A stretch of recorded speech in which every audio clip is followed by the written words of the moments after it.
Ep.211. Brooke and Jubal's second date update.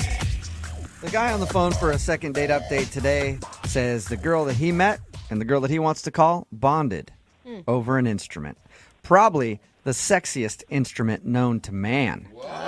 The banjo. Oh. That's right. Hey. He says that's how he struck up a conversation with the girl that he wants to call today. I guess they are big fans of the banjo. And when you said sexy, I was immediately thinking bagpipes. So Really? thank you for clarifying for me. Those are probably the top two sexy instruments.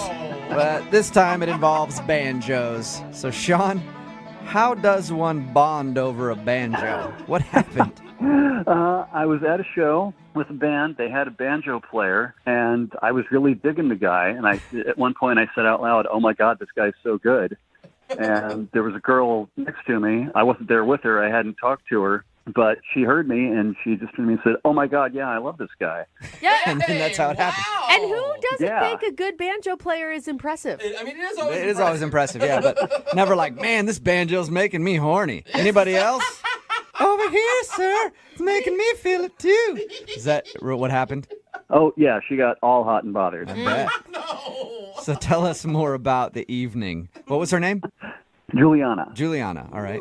So we ended up talking a little bit. Of course, you can't really talk too much during the show. And I was there with some friends. She was there with some friends of hers, but we both just kind of ditched them. Nice. All right. That's pretty good. That's a good Yeah. sign. Ballsy on her part to just ditch her friends and go with random banjo lover.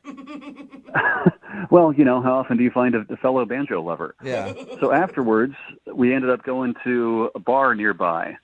And how was that? It was great. You know, we hung out, had a drink. We were just talking and chatting and laughing a lot.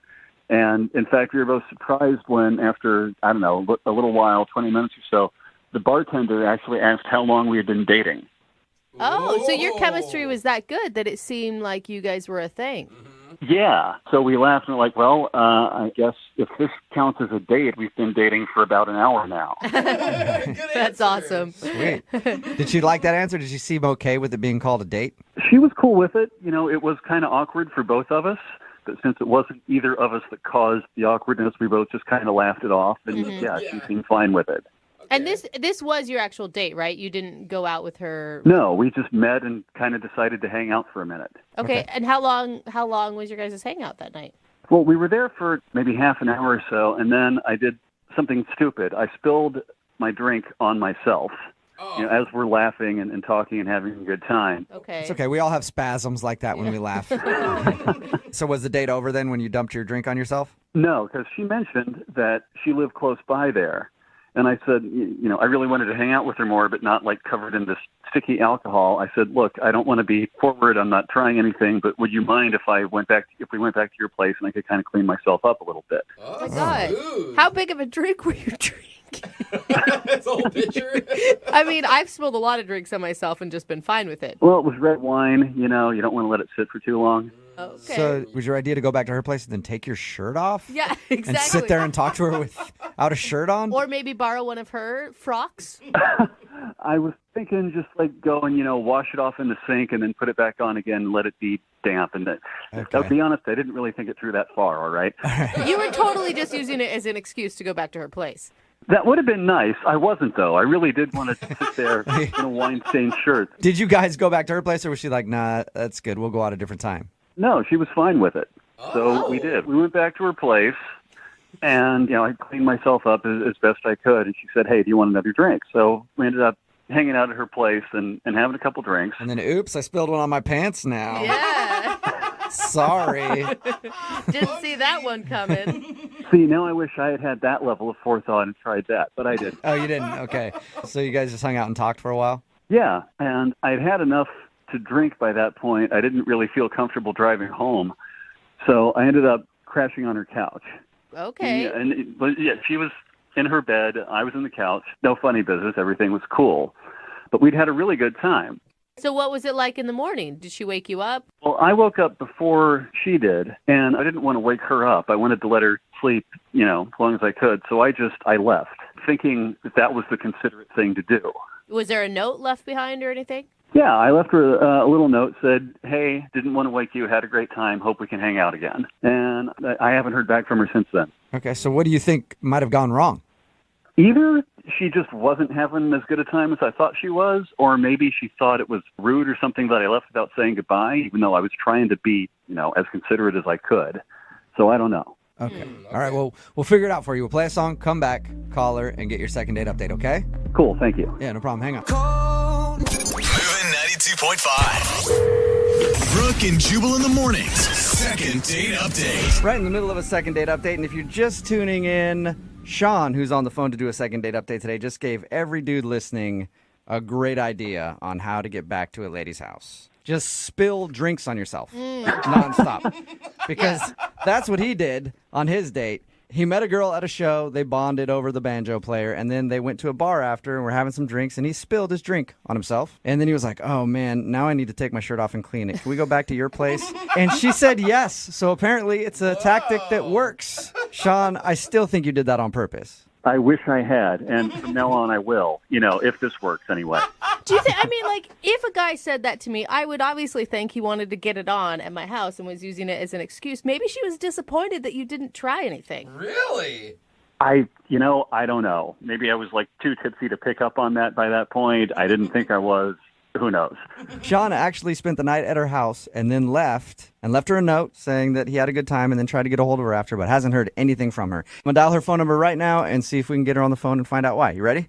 Yeah. Okay, here we go.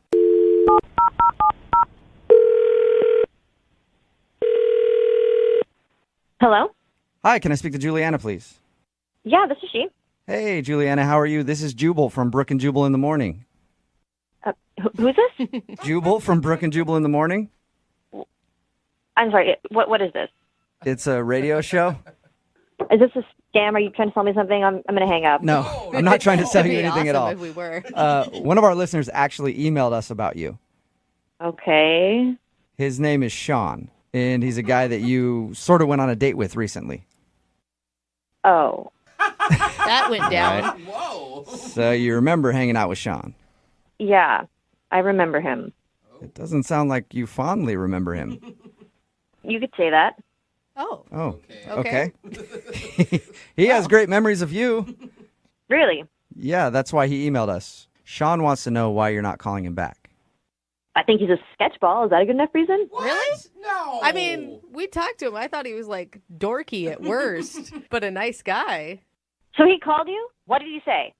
Well, I don't want to tell you because you sound mad. It wasn't anything No, bad. I want to know. I want to know. What did he say? Well, he said that he met you at some show and you guys were bonding over the great banjo player that they had.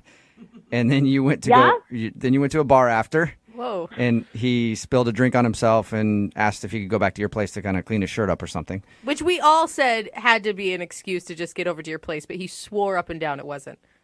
So I guess he didn't mention to you that he's a thief. What? Whoa. A No. Yeah, he's a kleptomaniac. He didn't What did drop that. Yeah, he didn't tell us that he likes to steal things. Whoa. Yeah, so the next morning, I was in my room. He was on the couch. I heard some rustling in the hallway, and it was 5 a.m. or something. And then I heard a door close. So I called out. I was like, Sean, hello? No answer.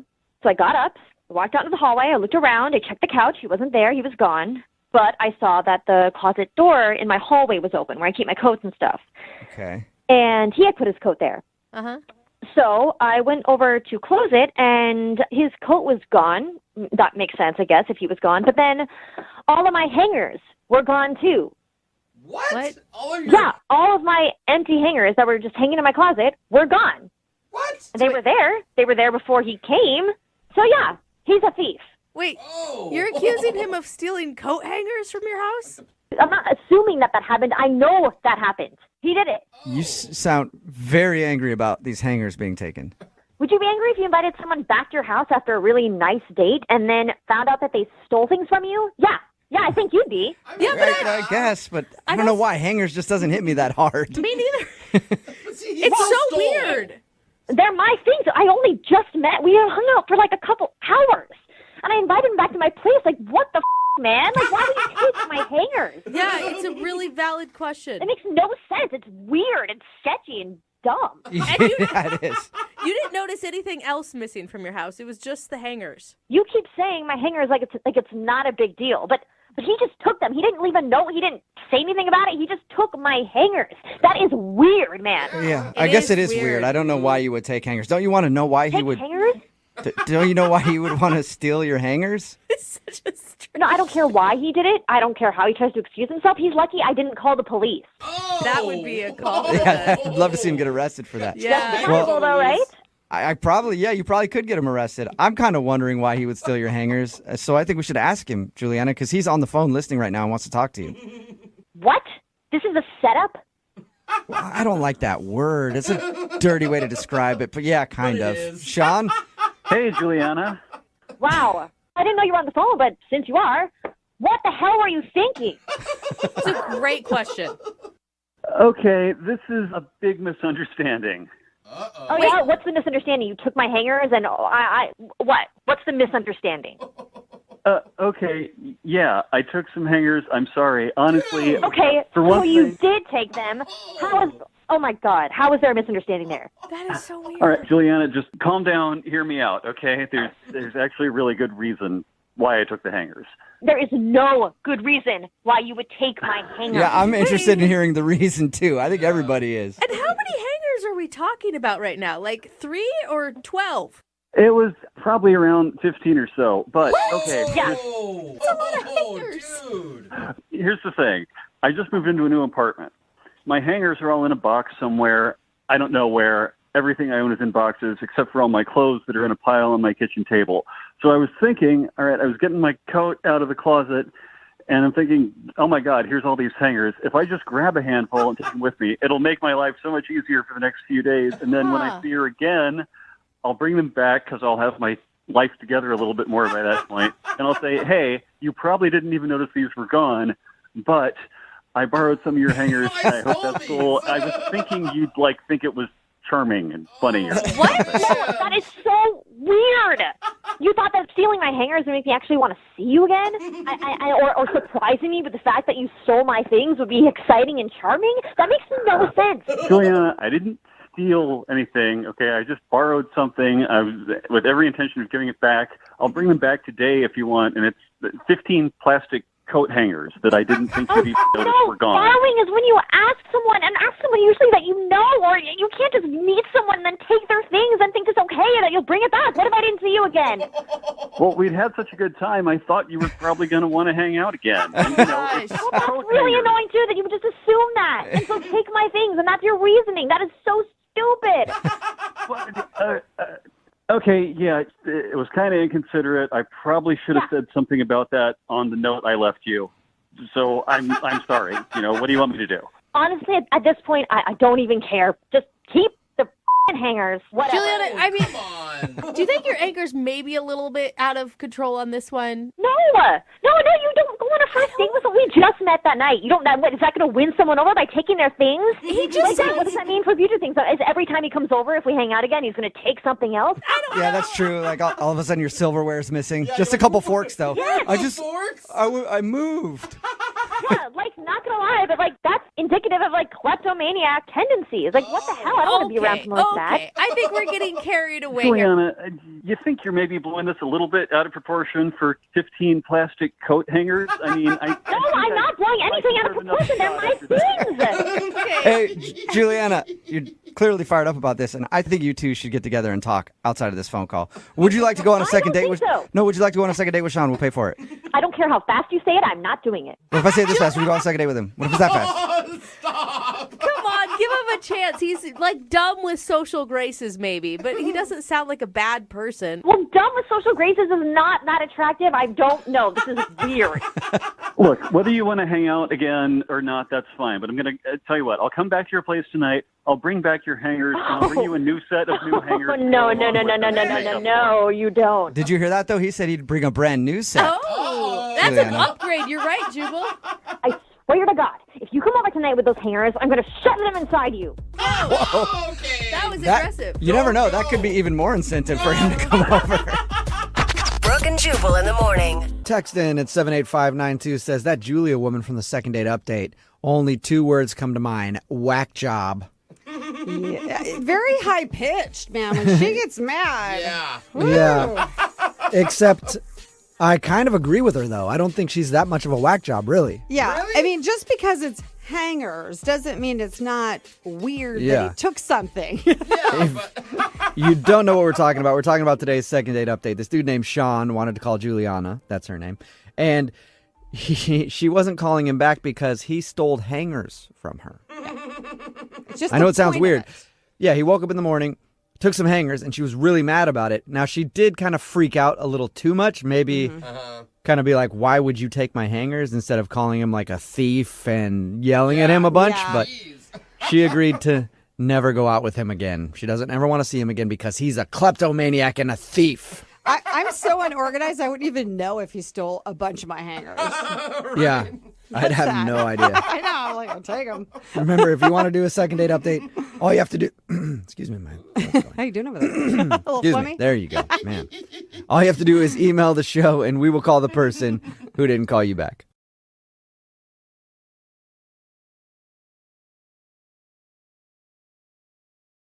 Moving 92.5. Brooke and Jubal's second date update. You know, a lot of people waste their time trying to find love, online dating, or having friends hook them up with somebody that they think would be perfect, when everybody knows the only place to really find true love is in a crowded men's bathroom at a dirty bar. We all know that, right? And that's where Eric found the girl that he wants to call today. Wait a in the minute. men's bathroom at a bar. What's up, Eric? That's not entirely true. That's what your email said. Well, she wasn't standing in the bathroom. I was at this bar, and the girls' line was like down the hall. It was really a long line. She looked like pretty upset, so I was like, "Hey, why don't you use the men's bathroom and I'll watch the door?" Okay, so she did use the men's bathroom, Yes. and Nice. you stood guard and listened to her pee. Yeah, I don't know about listen. All right, so tell us more about her. I mean, your email said how you met and that she's not calling you back, but how'd your evening go with her? Well, her name was Penny, and she was really nice, so she thanked me for watching the door for her, and I asked her if maybe she wanted a drink, so we went over to the bar and got a drink together. And you are a gentleman, and you even paid. Held the door. Yeah, I think we got along really good, just back and forth. I asked her what she did. She asked me what I did for work and everything, which right now I'm out of work currently, so... So you impressed her with that line. Yeah. What do you do for I work? was truthful. I wasn't going to lie to Yeah, okay. That's good. It's good that you didn't say, like, I'm an entrepreneur. yeah. it. Yeah. So what did you guys actually do on your date? We didn't go on a date. Oh, okay. So she's not calling you back just after this one night you met her at the bar? Yeah, exactly. So when we're at the bar, we're talking and everything, and I wanted to ask her out, see if she wanted, so I didn't know how to do it. Yeah. And we're just standing there talking and everything, and I saw this rose laying on the bar. So I grabbed the rose, and I gave it to her, and I said, "Hey, if you take this and go out with me, I'll get you 12 more." Oh my gosh! You did not just say that. Did she actually like that? She loved it, yeah. I mean, she said yes. She took the rose. Did she notice that you stole it from somebody else? No, I don't think so. All right.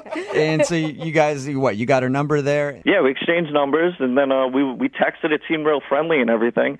And then it just started to get weird. It seemed a little more distant, so I just asked, like, what's going on? Why the cold shoulder? And then after that, I never got a response. What do you mean it got distant? I don't know. It was like, hey, how you doing? Like we were leading up to something, and then it just seemed like something went away. I didn't get it. All right, so you met her this one night at the bar. You had a conversation over drinks after you helped her pee. And you liked her so much that you want to do a second date update just after that meeting? Yeah, I liked her. I really want to go on a date with her. How long did you guys spend together at the bar? Half hour. So after a half hour, you're willing to do a second date update? Yeah, half hour's a long time. Got through a lot in a half hour. We talked about a lot. I mean, she was real pretty, blonde hair, blue eyes. She likes sports. I mean, she seemed perfect. Yeah, it sounds like your guys' Yeah. souls really connected over those drinks.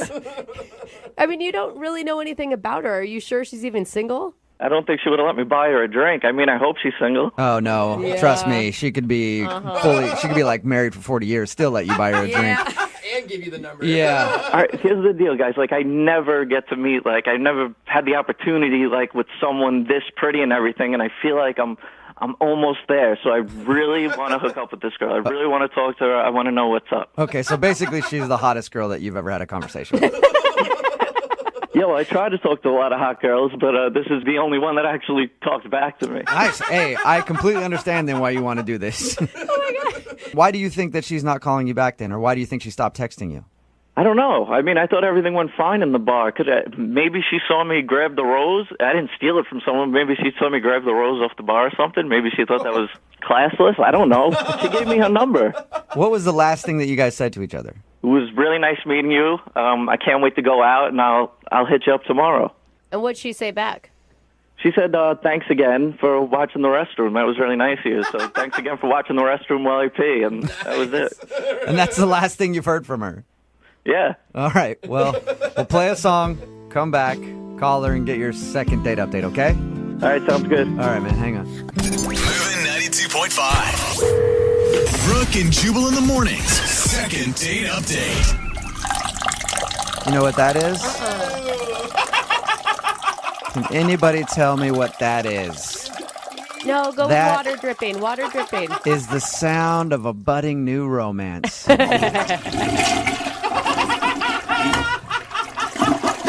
It's like Dove. It is, isn't it? It's beautiful. Yeah. And that is why Eric wants to call a girl today in his second date update. Eric is on the phone with us. He told us about how he met this girl at a bar. He met her because she was standing in line for the women's restroom. It was really long, and he was like, let me be your knight in shining armor. I'll stand guard. You can go in the men's bathroom. And then they struck up a conversation after that. They talked for about 30 minutes, but now she's not texting him back. And he wants to get a hold of her really badly. Why? Because in his own words, she's the hottest girl that's ever actually talked back to him. So sad. All right, Eric, are you about ready to give Penny a call and get your second date update? Yes, I am. And Eric, what did Penny do when you guys were talking? I forgot to ask. That gave you the indication that she was legitimately into you. I don't know if it's anything she did. I mean, the fact that she was talking to me for a half hour and then even gave me her number when I asked for it, that seemed like a good thing. What's your success rate usually when you ask a girl for a number? I don't know. I'd say this went well. I don't know. They usually don't go as good as So it's not that good Not usually. good. Okay. Well, I'm going to dial her phone number right now and get her on the phone and see if we can get your second date update, okay? All right, thanks. All right, here we go.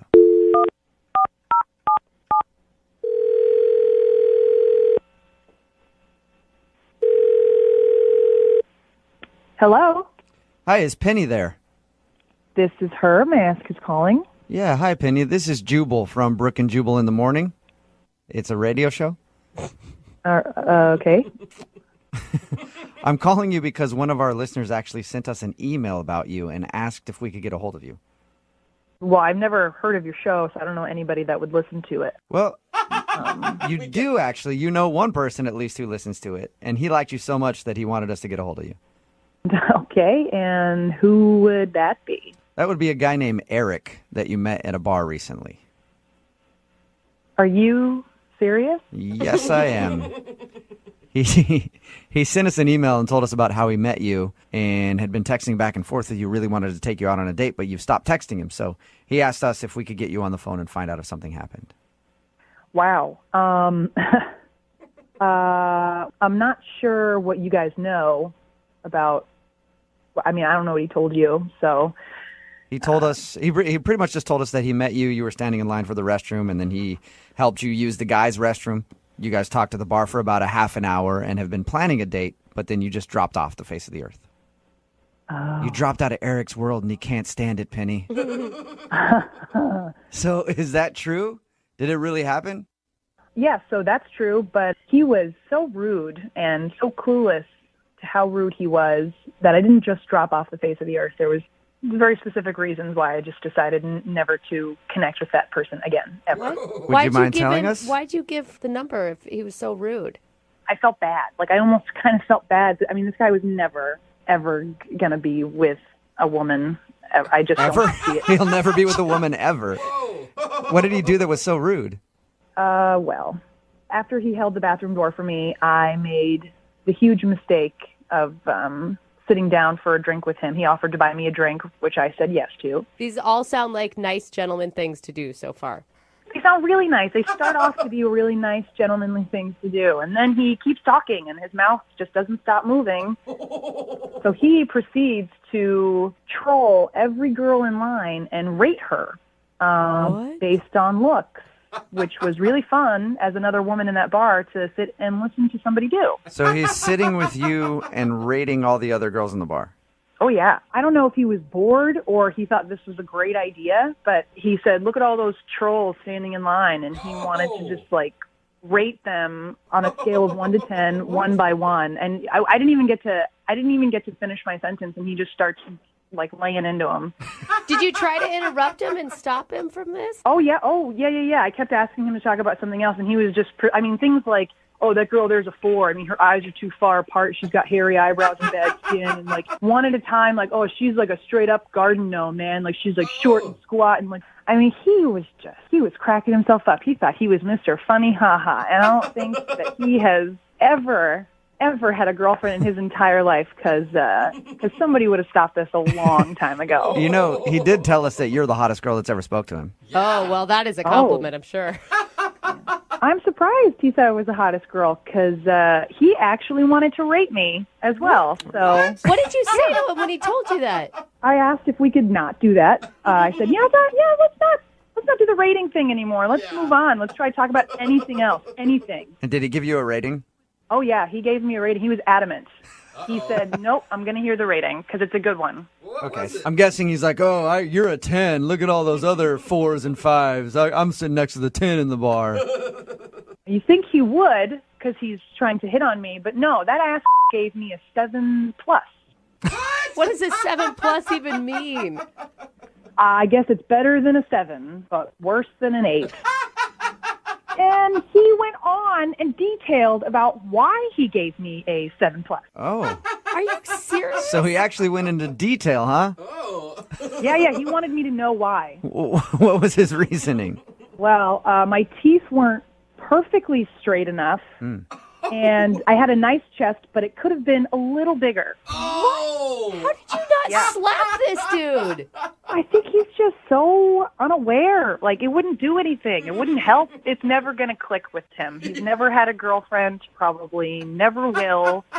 So, yeah, I feel bad for the guy. Well, Penny, thank you for telling us. I appreciate it. You're welcome. It was a complete nightmare with that idiot. And I want to tell you, you know what? In my book, you're an 8-. Not even a 7+. You upgraded her. Thank you. That's so sweet. You're welcome. I also want to let you know that he's actually on the other line listening to this conversation and wants to talk to you. Wait, what? Yeah, he's actually on the phone. Eric? Yeah, I'm here. Wait, are you kidding me? Penny, you didn't find that entertaining? Making fun of the girls in line and everything? We were rating them? That's so mean. Dude, that was so mean. I was trying to be nice to you. It was like, I felt like I was stuck with you, man. You bought me a drink. No, it was no fun. There was no fun. Yeah, well, you were going right along with it. I thought we were having a good time.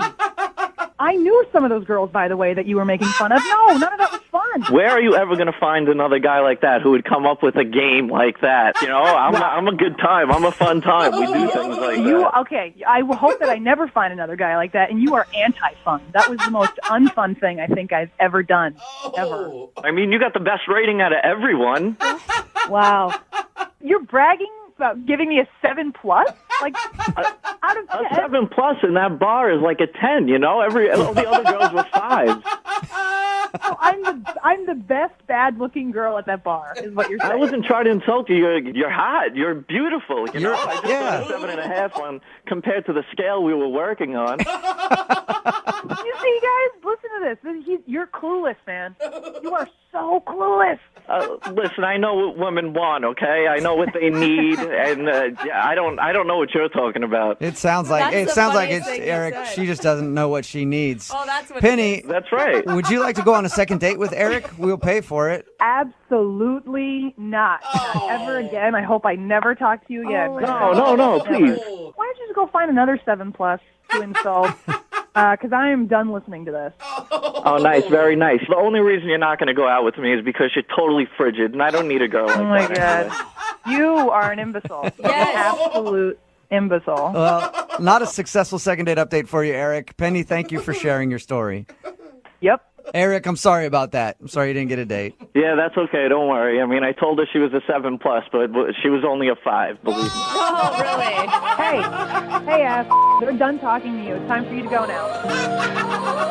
Brooke and Jubal in the morning. Text in at 78592 that says, hey, 7 is a good rating. She must think she's Beyonce or something. It's Brooke and Jubal in the morning. Going to talk about the second date update in just a second. But remember, if you have any legal issues that you need help with, why don't you hit up my friends at advocateslaw.com? I figure this is the perfect time to talk about it. Absolutely. Right before we discuss the second date update. Makes total sense. You pay nothing to talk to an attorney, so hit them up. Whether it's like something with your car insurance or you have a work issue, you were hurt at work and you need some help, just ask them. Advocateslaw.com. Their number's 206-512-3555. Now on to the second date update. Eric wanted to call a girl named Penny. She wasn't calling him back after they met at a bar. We got her on the phone and found out why she wasn't calling him back. It's because after they met, they were sitting there having drinks at the bar. He bought her a drink and then proceeded to rip on every single female that was in attendance at the bar. I think in hopes of being like, you're the hottest girl in here. But then he rated her a 7+. He didn't be like, you're a 10. Brutally honest, I guess. You can't But give them even a cake still, right away, man. it's okay? not how he thought that was a fun game for people to just put other people down. Nobody wants to participate in that, dude. Oh, I would. I would love to do that on a date. If I could meet a girl who's just like, Man. hey, let's just sit down here and sit here and rip on people for a while. I'd be like, I love you. You're the best. Another text in at 78592 that says, honestly, I thought he was kind of sweet. What? I think it'd be fun to sit and rate people. Give him my number. So some people do actually want to do that. So yeah, he just sat there ripping on everybody the whole time, and she obviously didn't want to go out with him again, so they agreed not to go out. And I'm sure he was a real, 8+ on the scale too. Of course. Because the people who usually rate others are always gorgeous. I think it's something that most dudes do. Like, we do it sometimes, but never with a girl. Like, you're supposed to... Yeah, well, that's the whole you game, guys right? really sit and rate women? Well, sometimes. I don't know. I mean... Sit and rate women, rate dudes. Just sit and look at people and judge them. That's the fun part of life. Especially when you're better than everybody else, is just sitting there and judging people. Apparently I'm missing I think out. it's just part of the whole thing where some dudes have like the part of their game is to insult, hey, you don't walk up to a girl and be nice to her. You gotta be like, hey, like you look okay, like for a chubbo. For a chubbo. And then apparently that's supposed to get you some points or something like that. Oh, Yeah. because that's hot. hard to get when you just make people's self-esteem So plunge. they agreed not to go out again. Remember, if you want a second date update, all you have to do is email the show, and we will call the person who didn't call you back and hopefully find out what you did wrong. Moving 92.5. Brooke and Jubal's second date update. The girl that's on the phone to do a second date update today actually got stood up completely for her first date, but she feels like it might be her fault. Really? Yeah, normally when somebody gets stood up, they're angry at the other person. They're like, I just want to get them on the phone so I can yell at them. Yeah. But she feels like she might have actually screwed up and maybe understands why this guy didn't show up for her date. Amy, how are you? Hi, guys. I'm okay. First of all, did he just stand you up completely?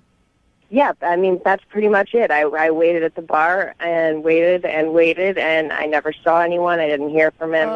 That's like the worst feeling ever. How long did you wait? Well, I was there for like 30 minutes when I started to wonder if I should maybe like text or call, and then right around 45 minutes, I'm kind of patient, I guess. Yeah. And I texted him and didn't hear anything back, and then I called him. And no answer to that either? What? Yeah, so I probably waited about an hour total. Okay, and how did you meet this guy? I met him online. Okay, and how long had you been talking before you decided to meet up?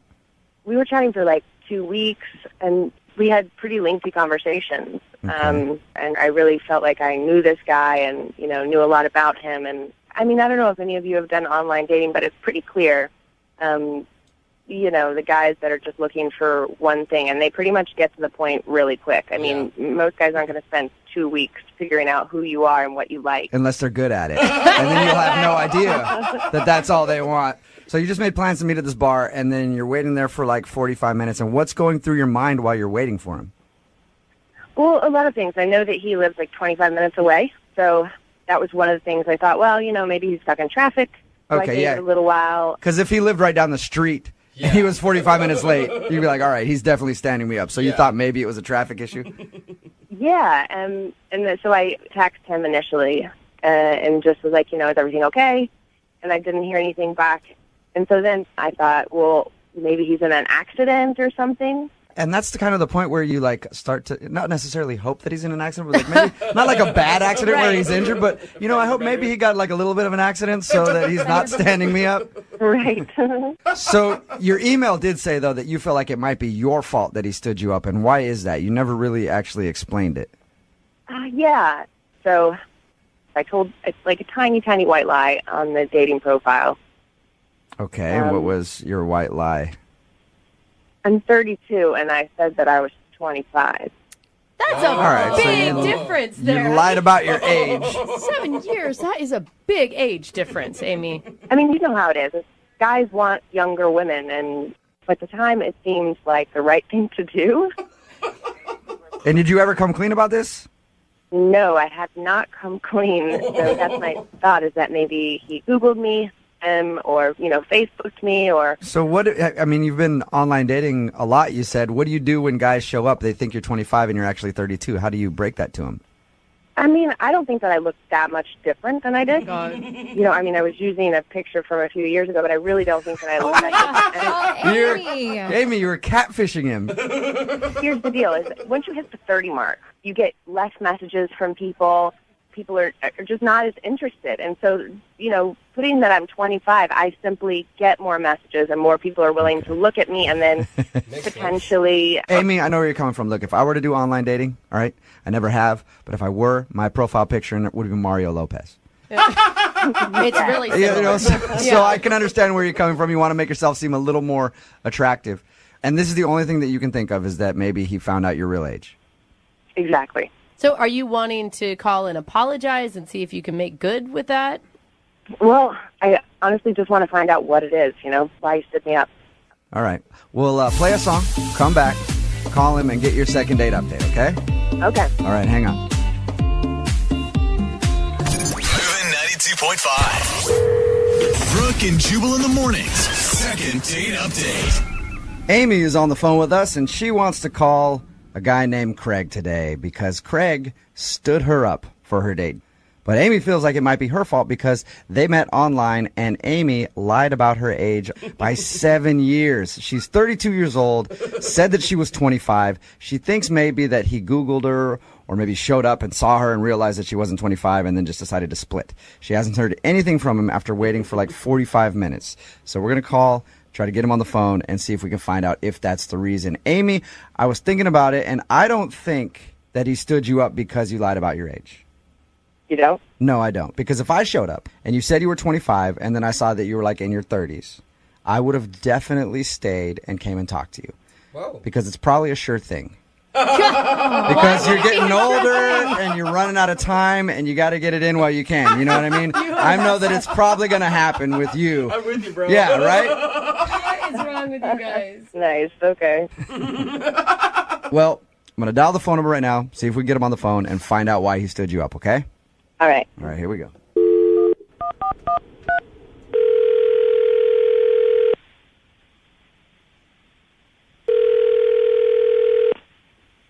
Hello? Hi, can I speak to Craig, please? This is Craig. Hey, Craig, how are you? This is Jubal from Brooke and Jubal in the Morning. Who? Sorry? Jubal from Brooke and Jubal in the Morning, the radio show. Hi. Hi, how are you? Fine. Sorry, why are you calling? I'm calling because you recently sort of went out on a date with a listener of ours, and they wanted us to get a hold of you. Oh. And I say sort of went out on a date because you never actually showed up to the date. You're talking about Amy? Yes. I am talking about Amy. She emailed us and told us that you guys have been talking online and made plans to meet up at a bar, and then you no-showed. I'm sorry, so she called you and wanted you to call me? Yep. Or...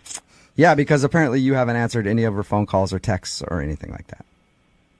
Oh, okay, so she's upset about it? You know what? What? Well, we talked to her, and she's not really as upset as you think you would be if somebody made you wait at a bar for 45 minutes and didn't answer any text messages or phone calls from them. She just kind of wants to know why. It's really complicated, and it's not her fault. important for her to know. I should have texted her. Okay. Well, if it's not her fault, can you tell us what it is so that we can let her know? Because, I mean, you can imagine if you're in her shoes and you make plans to meet with somebody that you think is cool and then they don't show up, it upset you a little bit, even if you're not like outwardly upset at that person. I can imagine that. Yeah. I could see how, yes. So could you do her that favor and let us know why you would stand her up?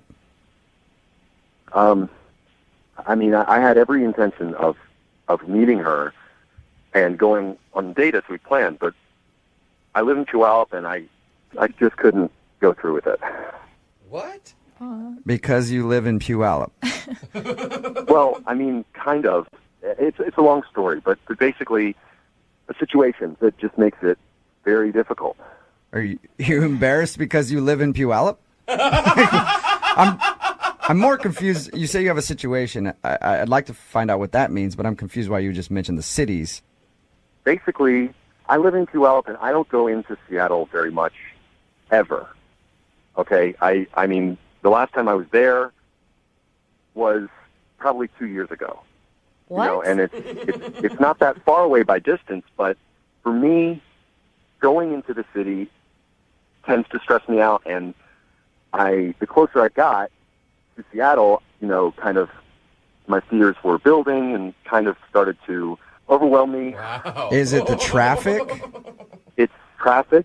It's people. There's a lot of tall buildings, and that's basically a lot of movement. And I honestly don't know how you guys do it. Like, you walk down just a regular street in a city, and there's so many sounds. You don't know where they're coming from. Like, there's people everywhere, cars. Traffic alone is enough to just, like, freak me out. You know, there's people changing lanes, not even signaling. So many bad drivers. How do you guys even operate? So correct me if I'm wrong, Craig. It sounds like you were scared of the city.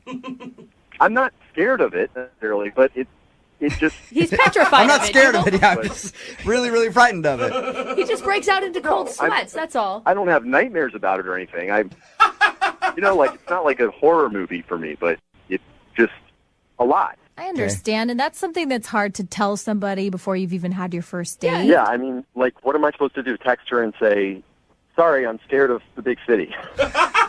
Just I'm a little country boy, and I can't possibly drive in with all those cars and people. Did you see that giant space needle they got up there? You know what, Craig? I meet a lot of people like you after my comedy shows when I do them, like in Puyallup and stuff like that. They talk about the city of Seattle like it's foreign, like they've never gone there. And they're just like, I can't even drive in there because the traffic scares me and I hate going there. Anytime I invite friends from Tacoma, they're always like, oh, I hate coming to Seattle. Yeah. The traffic and I'm all the sorry, parking. but he is playing such a victim role here when he's the one that stood this girl up and you never even sent her a text. Like, you could have made up any other excuse in the world. You didn't even have to tell her the truth. I'm not a liar. I didn't want to lie to her and also get into something else where, you know, she didn't know the real truth. So I just figured it was easier to not, you know. All right. But I do have to let you know that Amy is actually on the other line and heard everything that you just said. Hi, Craig. Oh, my God. Oh, my gosh. So I really wasn't sure why you stood me up, but I really never would have guessed that it's because you were scared of. Yeah, I mean, why would you go to that? I know, and I mean, why didn't you just tell me? You know what I mean? I waited there, and then I spent this whole time wondering, what did I do to make you stand me up? Because I really liked you, and all you had to do was, you know, answer my text message or answer my phone call. I know. I just didn't know how to tell you. And Yeah, Craig. I mean, listen, Craig. Amy is a 32-year-old woman. Okay, she can handle the news that you have trouble going to the city. Amy's 25. Oh, did I make a mistake there? Yeah, she's 25. Yeah. I mean, actually, she's 32. Really? Are we talking about this? So I guess you both have something that you kind of didn't tell each other, right? That's messed up. That is messed up. I figure now you both can come clean about everything. Are you really 32? Kinda. Kinda, sorta. Why didn't you tell me? Really, I just didn't think you were going to be attracted to me if I was 32, or you wouldn't have messaged me, or... Honestly, I thought you were a really mature 25-year-old. But I'm not. I have no problem with you being 32. It's a little weird that you lied to me, but I guess I kind of hid things from you, too. Yeah, and you made her wait at a bar for 45 minutes, Craig. True. So maybe give her a break on the age thing. Oh, my God. All right. Okay? Yeah. Craig, would you like a second date with Amy?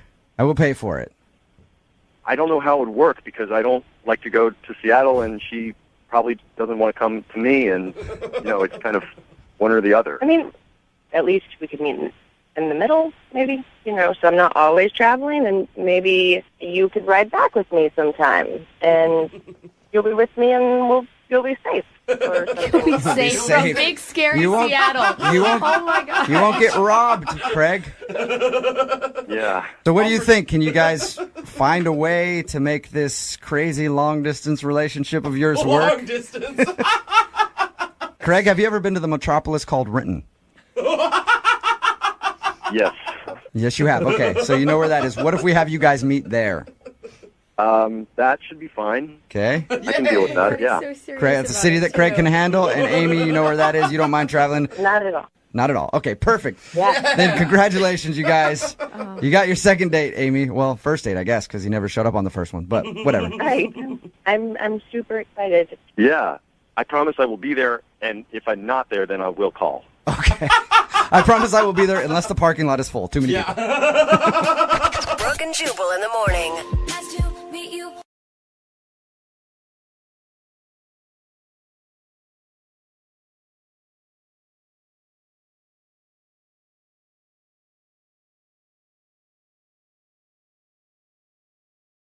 Moving 92.5. Brooke and Jubal's second date update.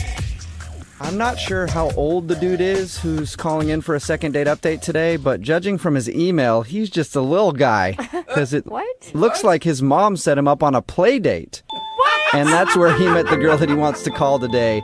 His name is Avery. Avery, you there, big guy? Hey, I'm not a little guy. Okay. Are you a 6-year-old with a really mature voice, or are you older than that? I'm 27. Oh, you're 27. Yeah. Avery, your email made it sound like your mom set you up on a play date because you said that your mom actually set this whole thing up with her mom? Yeah, that's what happened. My mom's just a little crazy. She kind of just makes decisions for me without even asking me. Oh, man. She sounds like a walk in the park.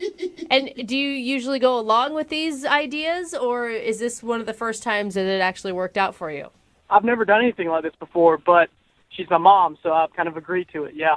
Okay. So did her mom and your mom talk, and that's how you went out with this girl? Yeah. They know each other through some book club or something that they're actively involved in, and they kind of just try to hook us up on a date. So that's what happened. That's kind of cute. I mean, it could work out great. Who knows you best? Your mom, right? That's right. So what's the girl's name, Avery? Her name is Rebecca. Okay. And was it a true blind date, like where you guys met at a restaurant? Yeah, well, I kind of stalked her on social media a little bit before. Okay. Oh. So you saw her picture and you thought, I can do this. Yeah, pretty much. Well, that's good. So I agreed to go on the date, and we met for dinner. But, it was kind of weird at first. Okay. Okay, and why was it weird? Well, she's pretty and all. she's really hot, but her hair just wasn't what I thought it would be. Her hair? Yeah. What do you mean it wasn't what were your expectations of her hair? Well, like I said, I looked her up on social media, and her hair, in the picture, her hair was wavy. Okay. But when we met, her hair was straight. Whoa. Girls have magic things that they can do to themselves, Avery. No, for real, guys. It weirded me out. I was prepared for wavy. And then it was straight. Are you screwing with us right now, Avery? No, I'm being serious. And it's not that I have a preference for straight hair or wavy hair. I was just imagining wavy hair. So I was like, whoa, and just really caught off guard. You're a liar. Yeah. Wow. That sounds like she's a wild card, dude. Are you sure you want to try to continue a relationship with her? Yeah, the date ended up going really well. I might have stared at her hair just a little bit because, like I said, it's weirded out. Yeah. But we got to talking at dinner, and we just found out that we're both a lot alike in a lot of ways. Yeah, except she's a liar when it comes to hair, and you're not. What did you guys have in common, Avery? Well, we both ordered the same meal, so that means we have the same taste in food. Oh, man. You both like soup? Yep. Found out that we both like reggae. Awesome. Okay. That actually shocks me about you. Yeah, I don't picture you as a big reggae guy, Avery. I don't know why. No, I totally love it. The offbeats, the bounce, chicka, wow, like that stuff's awesome.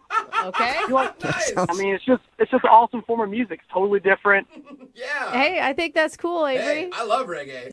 At the end of the night, I invited her over to my place to hang out. And did she say yes? Oh, yeah. She did. Oh, so she was actually having a good time, too. I was doubting it. Yeah, I think she was having a good time, yeah. Okay. How did that go back at your house? Listen to a little reggae music back there, maybe curl her hair so it looked normal. No, just waves. Don't go all the way to curly. Oh, yeah, sorry. We did listen to some reggae back at my place, but no, I didn't touch her hair. I left it nice and straight, even though, everything in me wanted to make it curly. I left it alone. I didn't touch her hair that much. Good. So wait, was this like a night back at your house, or did you guys just have a couple drinks? We ended up hanging out, sitting on my bed, and making out a little bit, but nothing more than that. Oh, nice. Okay, so it sounds like she liked you back. Yeah, I think so. God, I bet that's not what your mom had in mind when she set you up. Make-out sessions. I bet she didn't. I bet not, Avery, you animal. Yeah, that's right. But I don't know why she's not calling me back. I've been trying to get in touch with her. I tried texting her a few times. I called her once, checked in with her on social media. I asked my mom to talk to her mom since they're like pals or whatever. And she didn't say anything. She had no intel for me. So I don't really know what happened. I don't know what to do. I don't know if it was something that I did. Do you believe your mom, or do you think she's lying to you to save your feelings? Nah, my mom wouldn't lie to me. Okay. Was there anything weird that happened that you can think of that would have turned her off? I mean, she made out with you at your place. I really don't know, unless she was picturing my hair being differently, too. Maybe that's it. Well, hopefully that's the problem, and then we can get her on the phone and clear all that up for you, Avery. We're going to play a song, come back, call her, and get your second date update, okay? Okay, sounds good. All right. Moving 92.5. Brooke and Jubal in the mornings. Second date update. If you're just tuning in for today's second date update, today is a big one. One of the craziest things we've ever heard happen on a first date before, ever. Oh, no. What? Avery is on the phone to do a second date update. He got hooked up with a girl because their mothers know each other. His mom knows her mom, and they said that they should go out on a date. Mm-hmm. They did have a fun time, but the biggest shocker for Avery, when she showed up, her hair was different.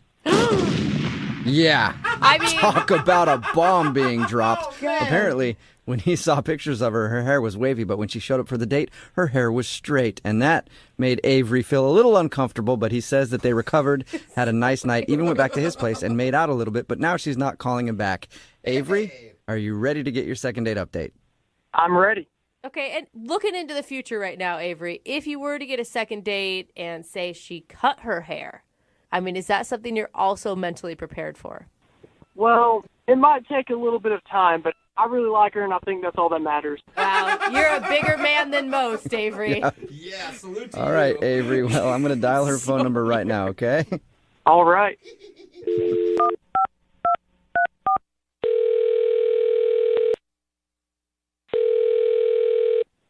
Hello, Hi, can I speak to Rebecca, please? this is she. Hey, Rebecca, how are you? This is Jubal from Brooke and Jubal in the Morning. I'm sorry, who? Jubal from Brooke and Jubal in the Morning. It's a radio show. Oh, hi. I'm fine. How are you? I'm good. You have any idea why I'm calling? I honestly don't even know who you are. Okay. It's very honest. I'll explain the whole thing. My name is Jubal, and I host a show, Brooke and Jubal in the Morning. That's Brooke over there, Hi. Hello. and that's Jose over there. Hey, what's up? Hello. You sound very The lovely. reason that we're calling you today is that one of our listeners emailed us about you. About me. Yes. Okay. It's a guy that you went out on a date with. He says that you guys had a great time, but now you're not calling him back, and he's very confused. Do you have any idea who I might be talking about? Oh, God. Avery? Yes. Congratulations. You got it right. Okay. We do a segment on our show called the Second Date Update. So Avery emailed us because he's confused. He thought your date was great, but now you're not responding to any of his messages. Yeah, you're right. I am not responding to any of his messages. Okay. Okay. I mean, from his description, it sounded like you were really into the date.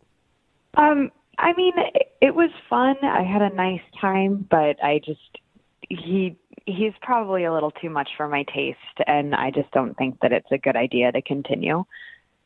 Huh.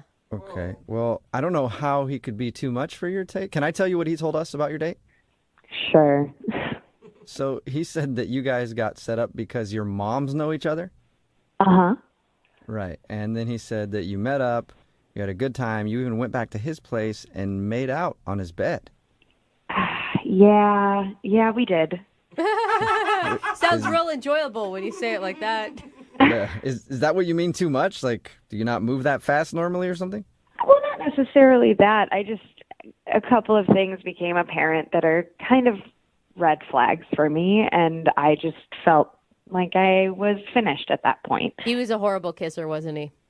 Well, he wasn't my favorite kisser that I've had, but he wasn't the worst. Oh, well, that's always the review that guys want after you make out with them. You're not the worst. Was his place like disgusting? No, I just don't need to get him in trouble. He seems like a nice enough guy. In trouble with what?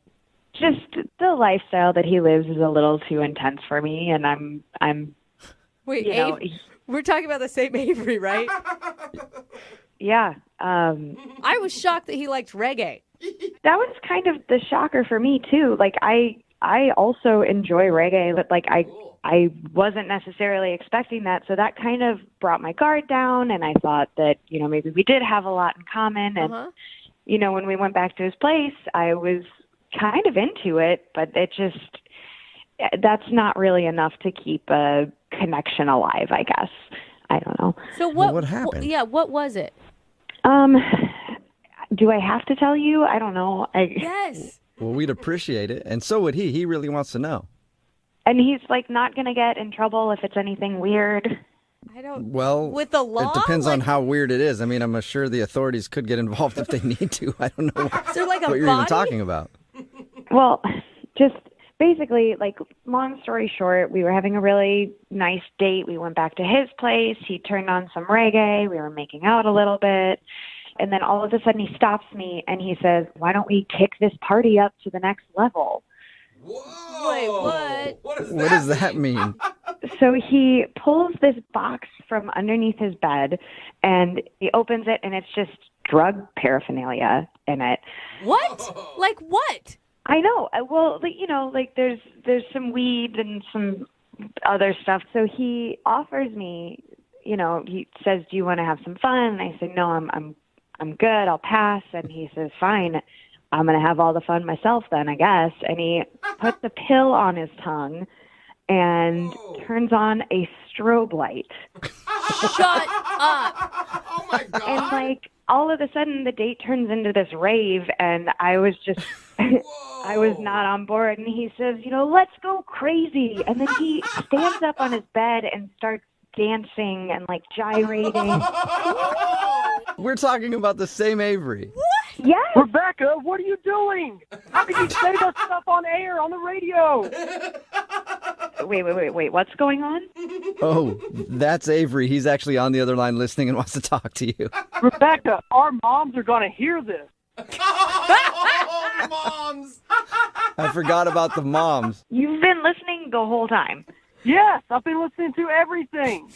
I didn't know that was an issue. How could it not be an issue, Avery? You said you like reggae. You said you were into the culture. We were on the same page. Oh my God, the movement and the historical significance of it, not the drug culture. But that comes with it. No, it doesn't. No.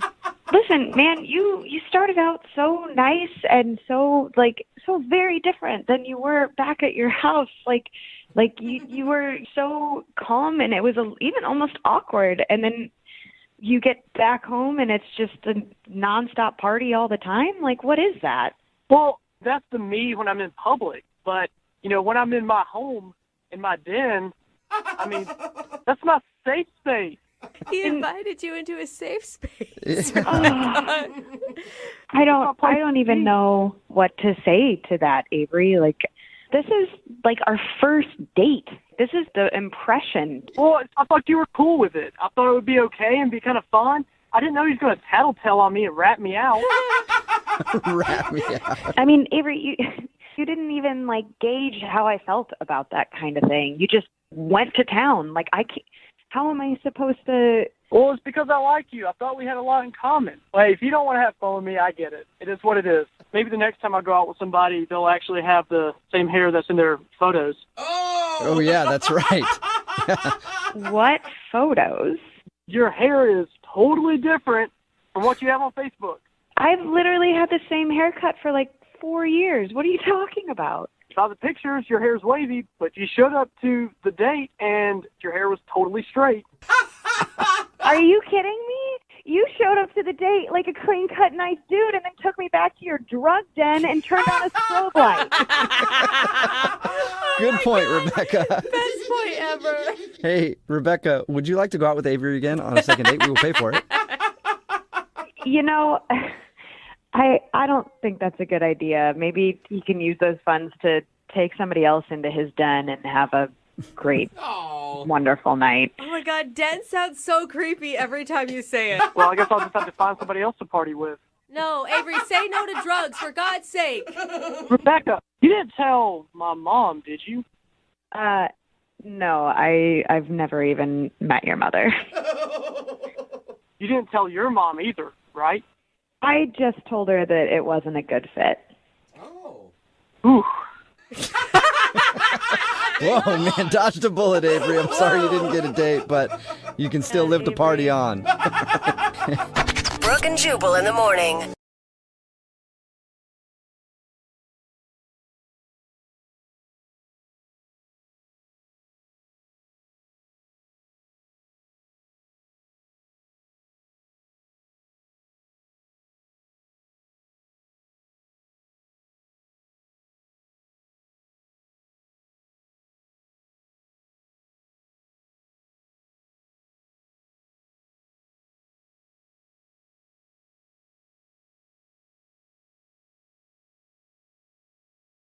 Moving 92.5. Brooke and Jubal's second date update. What is the best way to get a woman to talk to you? I know for me, it's always been steal their stuff. No. Whoa. I mean, They usually want to talk to you after that. Do you know how many pleasurable conversations I've gotten into with older ladies? I just kind of grabbed their purse and ran away. They always shout at you and want to have a conversation. it's weird. The police want to talk to you, too. I don't know why. Yeah, a lot of people want to talk to you when you steal stuff. And nobody knows that better than Rachel, who's on the phone for a second date update right now. What's up, Rachel? Hey, guys. How are you? Oh, my God. Pretty good. Please tell me you didn't go out with a guy who stole your purse. No, he didn't steal my purse. Okay. What actually happened, I went to the bar with a couple of friends, and I ordered a drink, and the drink comes up, and I go to grab it, and this other guy comes out of nowhere and just grabs the drink and starts walking away. What? Don't steal my drink, son. Yeah. Yeah, anything but my drink. What'd you do? Did you want to tackle him? No, I walked over to him, and, I was like, excuse me, that's, my drink. And he apologized. He was super apologetic, actually, because he had ordered the same drink. Oh. Yeah, so he thought it was his drink. Oh, okay. Was he on the other side of the bar, though? Like, he's on the other side of the bar, and he sees it come to you, and he just runs over and grabs it. He's like, no, that's mine. Okay, I don't know exactly how that part happened, but I do know that when I went back over to the bar, my drink, or whoever the other drink, was there waiting. So it was a real thing that happened. So he wasn't even using it as just some ploy to get to talk to you. Like, that was a real mix-up. Yeah, it was an actual mix-up, but then it just sparked like a conversation, and we just ended up hanging out and making jokes and talking for like a really long time. When you both order the same drink at a bar, you know there's going to be chemistry there. Exactly. There's already like it already fits in. So he suggested, he said there's like another bar right around the corner. It's a little bit more quiet, like, and we can keep hanging out, which I thought was really cool and a nice offer. Did you ditch your friends to go hang out with them? Yes, I did. Did they give their blessing? They did. They were really, like, it was like, they were like, ooh, it's like a romantic comedy. Yeah, that's awesome. Yeah, so we went to the other bar, but before we actually went in, I stopped him, and I had gotten this idea because, the way we actually met was it was like super awkward, like the way I approached him and everything. So I was like, I think that we should use this bar as like a chance to redo our meeting, almost like not like a role play, but I think you should go in and kind of, just hang out at the bar like you're by yourself. And then I'll come in a couple minutes later and then like you can, chat me up and we'll pretend like we're just meeting and everybody around us will be like, oh my gosh. Normally people do that when they've been married like 15 years and then you spice things up. You guys are doing it right off the bat. That's cool.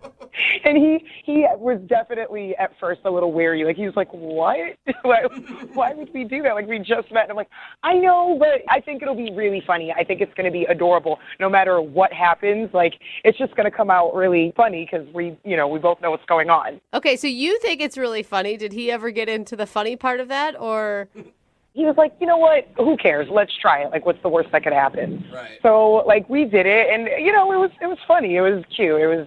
I walked in and he didn't exactly know like what to say. And, we were like stumbling for a little bit, but we had fun. But like at the end of the night, he actually ended up walking me home to my apartment because I don't live that far from where we were. Uh-huh. And nice. He gave me a hug. I wish it was a kiss, but... Oh, you didn't play that fun game at your apartment too? Like, I'm going to go in and I'm going to pretend like I'm somebody else. And then you come in my apartment, pretend like you're somebody else. Break in. Yeah. That's a great idea. I should have done that. Oh my God, she's actually regretting it right now.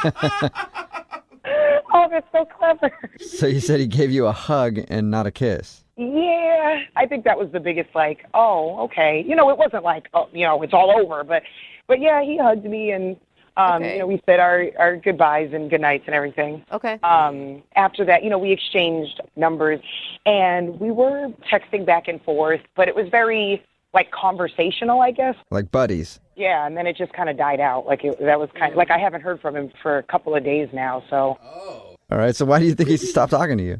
I don't really know. I was thinking, like, he was a really good-looking guy. Like, maybe, I don't know, he got with somebody else, or maybe he had, like, an ex or something. I don't know. How drunk were you that night? I mean... I was not drunk, but I definitely had a couple of drinks, so... I'd say I was probably buzzed. I was feeling pretty good. Yeah, because I'm just saying, because when I'm drunk, I'm like, everybody wants me. Oh, yeah. No, I don't think, no, it wasn't quite like that. Okay, well, we'll find out. We'll play a song, come back, call him and get your second date update, okay? Okay, that sounds good. Moving 92.5. Brooke and Jubal in the mornings. Second date update. Right in the middle of a second date update, and if you're just tuning in, Rachel is on the phone.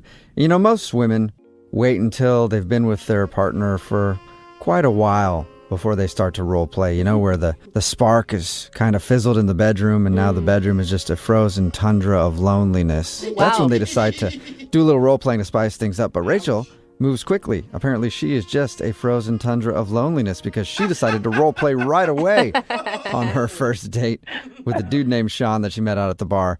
What I mean by that is they met at a bar, then they went to another bar and she was like, let's play a fun game. I want to go in there, pretend like I'm someone else and pretend like we're just meeting, and then you come in and chat me up. At the end of the night, she just got a hug. They talked for a few days, and now he's just gone. So she doesn't know why he would just stop talking to her like that. Oh, Rachel. Do you think that maybe you're jumping the gun? Because you said it's only been a couple of days. Like, maybe there's a legit reason he hasn't gotten back to you. I'm hoping it's a legitimate reason. I mean, that's better than, maybe it's something that I don't even know about. Yeah.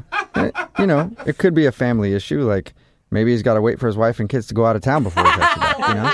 You never know. That's actually a good point. Oh, God, please no. Oh, my God, you don't know anything about him, so who knows? All right, I'm gonna dial his phone number right now. Here we go.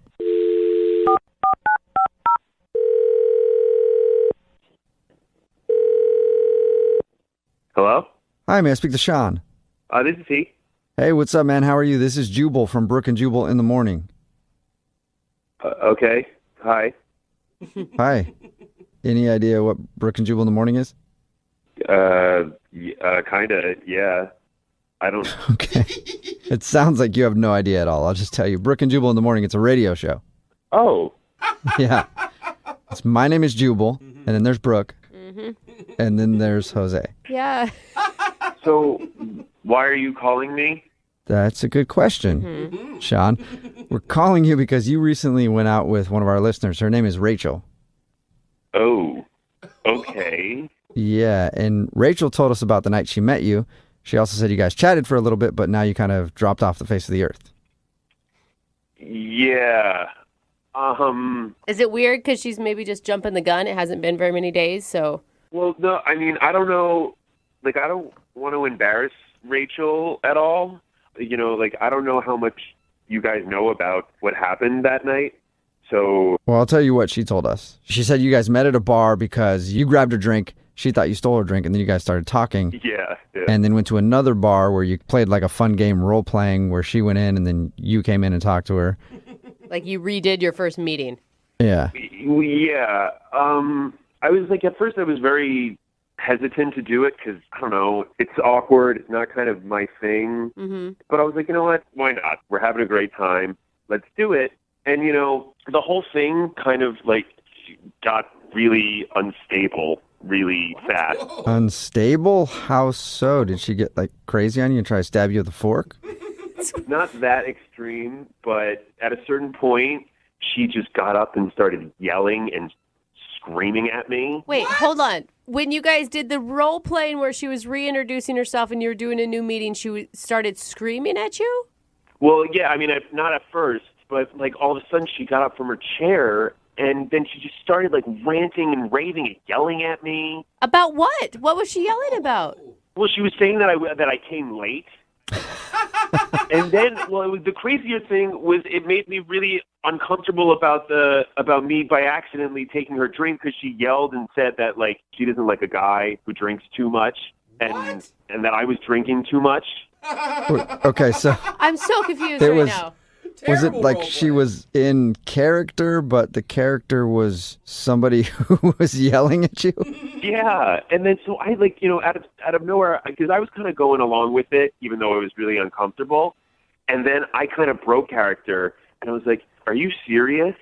Like you know, like are we really fighting?" And she was like, "What do you mean? Am I being serious? Of course I'm being like." And then she just kept going. I just gave her more ammunition to revamp again. Oh wait, so maybe she wasn't in character. Maybe she was like legit mad at you. You think? I have no idea. We got out of the bar, and I was like terrified. I was about to piss my pants. Oh no! She told us that everything ended nicely between you guys, a nice little hug, and then you guys texted a little bit back and forth after. Well, I don't know. I mean, if she might be the next best performer since Andy Kaufman. I have no idea. But I was like, I don't want to talk to her. Let me just get out of the situation as soon as possible. And then I did. So you were still scared of her? No, I'm actually like scared of her right now. Oh. Like, I mean, the last thing that I want to do is be in a room with her. Okay. Well then, you know, I hate to tell you this, Sean, but you're actually on the phone with her because she's on the other line listening and wants to talk to you. What? What do you mean? I mean, she's on the other line listening and wants to talk to you. Maybe yell at you. I don't know. Rachel, are you there? This is kind of awkward. I didn't expect to hear all of that. I wasn't lying. Like, I just don't know what you expected. Like, yeah, I'm not trying to say that you were lying. I don't know. I thought we were like having fun and we were both on the same page. Like, I thought it was funny. Oh my gosh, Rachel. Is that honestly why you left, I don't know, that huge part out of the story when you told us? I mean, no, I pretty much told you guys everything that happened. I said that we role played. I mean, maybe I raised my voice a little bit, like, but I don't think it was the way that, like, Sean was explaining it. I don't think it was scary, and he was frightened of me. I mean, I was scared. The bartender, people around us noticed, and they kept, like, looking at us. You don't remember that? I know, but remember when I said outside, I was like, it'll be so funny because everybody in there won't know, like, what's going on, you know, like when you start talking to me, and, you know, that's kind of what I meant. Like, I was like, it's going to be, you know, so exciting. Like, they're going to be like, what? But exciting for who? Like, we're never going to hear that. And Rachel, how is it so exciting to watch a couple fight in a bar? Right? We weren't fighting. She was just yelling at me. A fight is when both parties are there. Come on, you know, every once in a while when you see people, like, bickering in public, or, like, you see something that you don't see very often, it's kind of entertaining. Yeah, like the way car crashes are. Exactly. Exactly. Oh, Rachel. Yeah, I mean, it is entertaining to see that. I don't mean entertaining like, yay. I mean, like, entertaining like, what? I can't look away. Like, I don't know. I just thought it would be something we would laugh about, like, after, like, remember their faces. Rachel, the bartender asked me to leave. Okay, that's how bad this was. All right? And I only think you're seeing it from your perspective of that you thought it was funny. Okay, I hear what you're saying. Maybe next time we should flip it and you can be mad at me. Oh my gosh. No, why aren't you learning from this? There shouldn't be a next time. We should just end this game. I just don't understand why you have so much aggression. Had you told me before we went into the bar that you were going to yell at me, I might not have agreed to it. But that was the whole, like, surprise, like improv or whatever. Oh my gosh, Rachel. You got to go with it, Sean. Yeah, I wasn't angry. I thought, like, oh, this will spice it up. This will be funny. I just tried to dismiss it as that you were just drunk and that you just didn't know what you were doing. And I knew exactly what I was doing, and the fact that you were scared means I did one hell of a job. Oh my gosh, Rachel. We'll give you the Oscar for terrifying me the most. I don't know what you want to hear. But she does sound fun-loving, and she doesn't sound like she was legit angry. Yeah, I wasn't angry at all. I'm so fun. Come on. Well, then, like, why did you bring up my mother? My relationship. It doesn't make any sense. No, wait. It was role playing. You like anything's fair game, and we don't even know each other that well. I don't even know your mom. It's fine. I know. It made me feel weird. Well, Sean, would you like to go on a date with an Oscar winner? Because we'd like to send you out on a second date with Rachel. We'll pay for it. To be honest, I don't know if I want to, go out again. Oh. Is there anything, Rachel, that you could say to him other than yelling at him that could convince Sean to go on another date with you? Only that I really am a lot of fun, and I heard what you said, and I would not have brought up your mother if we were really, like, together for a long time, so For a long time. That should make you feel better. I appreciate the sentiment, and, thank you for hearing me out, but I don't think we should do it. Okay. Well, Rachel, now do you want to yell at him? No, I mean, I guess I'm glad that I know what actually happened. Yeah, maybe no more role playing on first dates. Yeah, or second or third. Or maybe I just shouldn't date these that can't handle it. Brooke and Jubal in the morning. Text in at 78592 that says, "Run, Sean, run." It's Brooke and Jubal in the morning. Talking about today's second date update. In case you missed it, Rachel wanted to call this dude named Sean. They met at a bar, hung out for a while there, and then went to another bar. Well, because they met at that bar, she was like, hey, at this other bar, how about I go in, then you come in after, and we meet there again, kind of role play. What she didn't tell us was that her version of the role play was just yelling at Sean, trying to make things awkward for everybody in the bar, and Sean was not cool with it. He thought she was legitimately crazy. Well, she may be, but she also may be the only woman in the world who thinks fighting in a restaurant is fun. Yeah. Well, right? So I think a lot of girls think that. Yeah. A lot of girls She like was like, yeah, but they're not like doing it to be funny. They're just fighting with you in a restaurant. You're like, is this fun for you? Can we just go? But yeah, she thought it would be funny for those two to argue in front of everybody because it's always fun when you see people fighting in a bar. It's always awkward. Yeah. And he didn't want to call her back because he thought that maybe she actually did really want to yell at him in real life. And they agreed not to go out again. Yeah, she should have gone the other route and gone with like full-on PDA to make people feel awkward. Ooh, there you Yeah, go. that would have been a little better and probably would have scored her a second date with Sean. Yeah. Unfortunately, no second date. Remember, if you want to do a second date update, all you have to do is email the show and we will call the person who didn't call you back. Moving 92.5.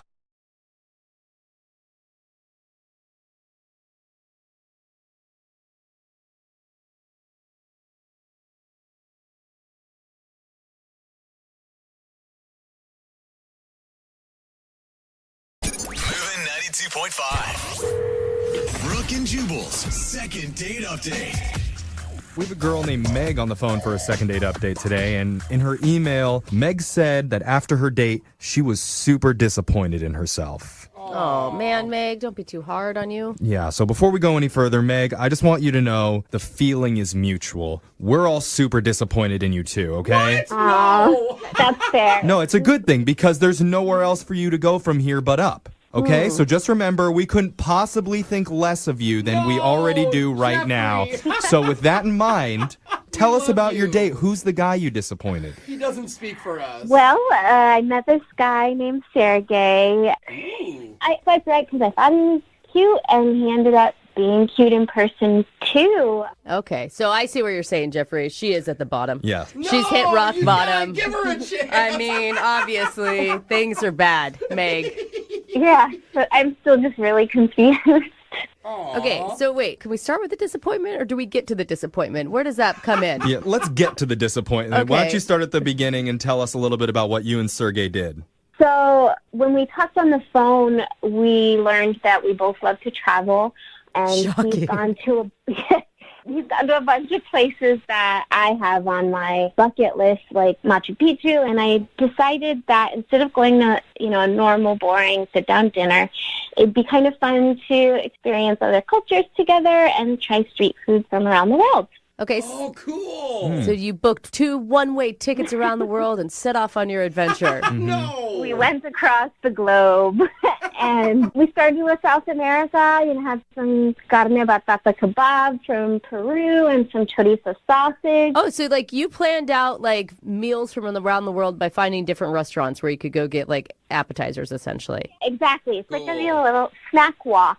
Oh man, my heart is already full. If someone took me on a snack walk, that sounds amazing, doesn't it?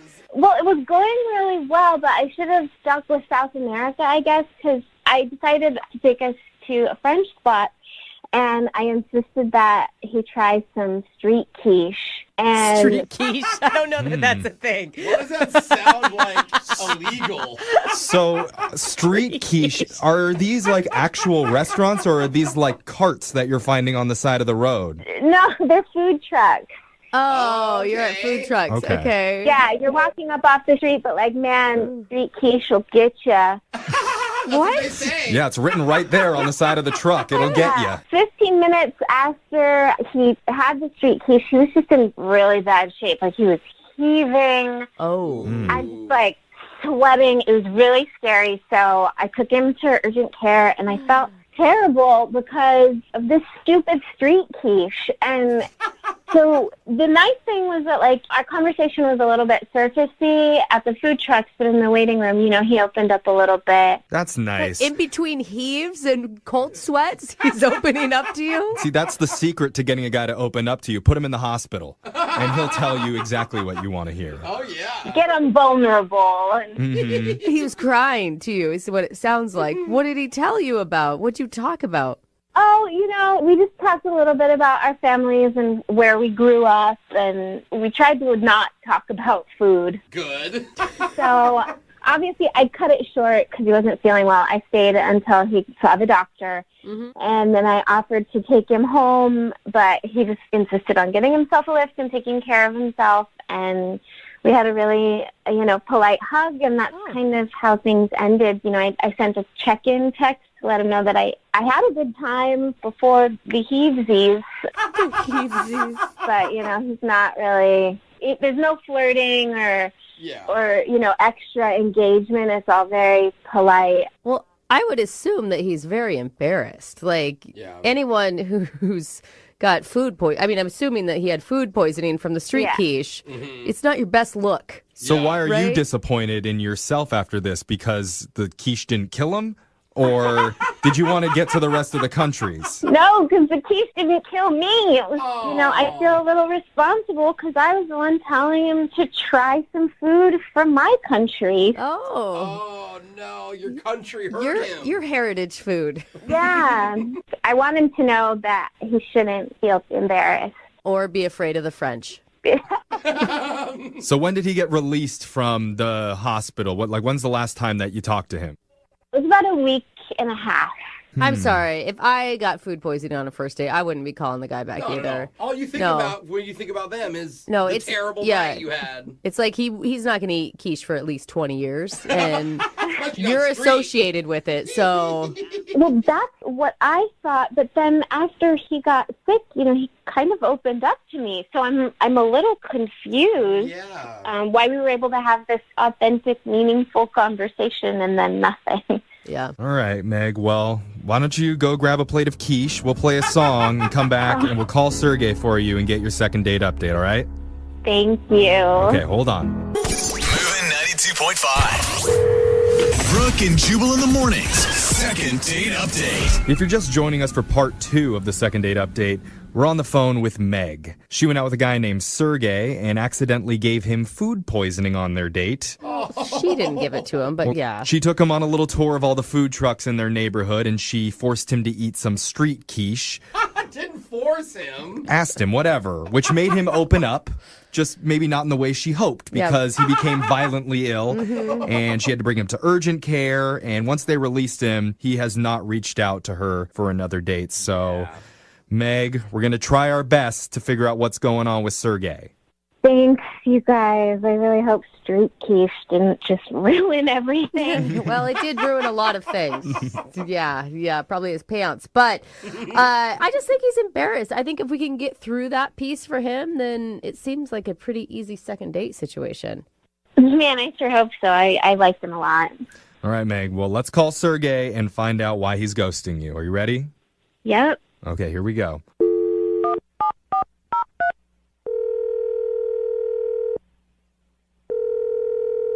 Hello?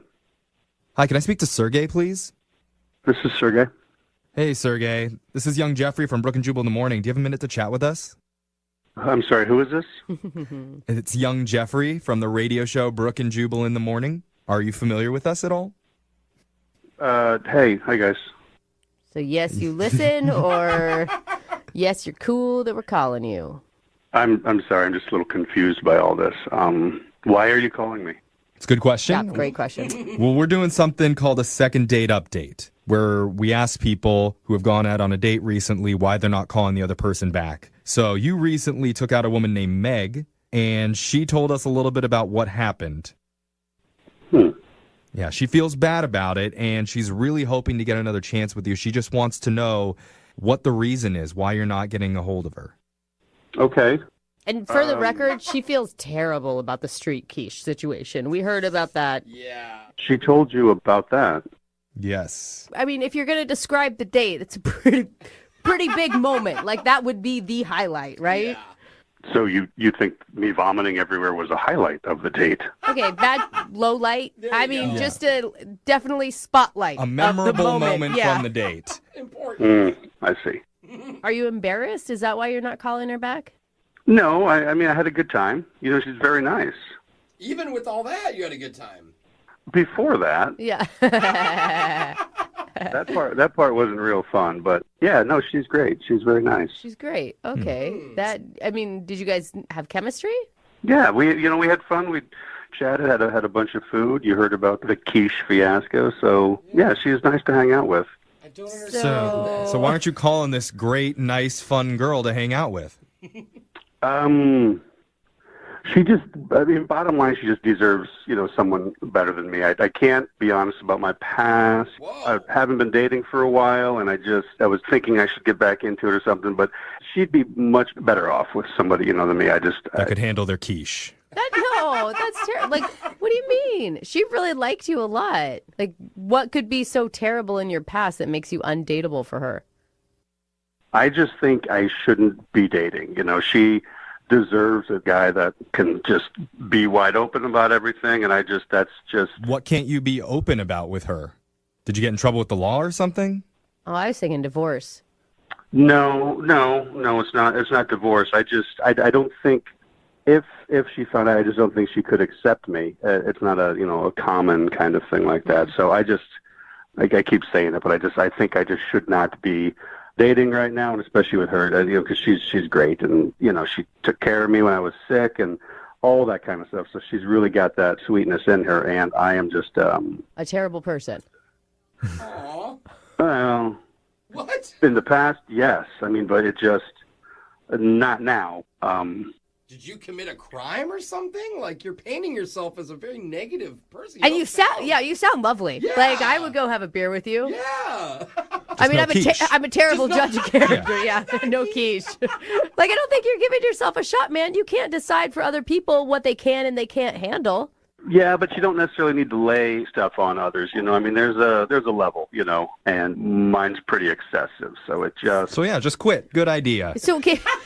So whatever you did in your past is so bad that you think you deserve to never have love and be single the rest of your life. Is that what you're saying? Well, yeah. That's what I've been struggling with, the whole dating somebody. Meg was my first date, and she was great. And I just, it's kind of like either you hurt yourself, sports injury, let's step back on the field, but you're like, oh my gosh, no, I'm not ready at all. This is still very painful kind of thing. So I just... Okay. I don't think I need to drag her in. Well, Sergey, how about this? Why don't we let Meg decide whether it's worth going out with you again? Because she's obviously interested. Maybe she should be the one that gets the final decision. Meg, don't you want to say in this? Yeah, hi, Sergey. Meg? Yeah. So here's the thing, Sergey. Meg has been secretly listening on the other line to everything that you've been saying. Why didn't you guys tell me she was listening? Hey, listen, she heard all of that? Yeah, I'm just glad you're doing okay, Sergey. Listen, I had a nice time, and I thought we had a connection, and people make mistakes, people have bad credit, people have criminal records, that's the past, but, it's weird to just disappear. I don't even think you'll understand. Everything that everyone's naming is just so light compared to this. I don't think you would accept me for this. It's just... you don't need to go into details, but try me. Yeah. Okay, fine. I'm warning you, you're not going to like me after this, okay? Oh, my God. I can't go into a lot of detail, but a while back, I worked for some very bad people. You would know them as the cartel.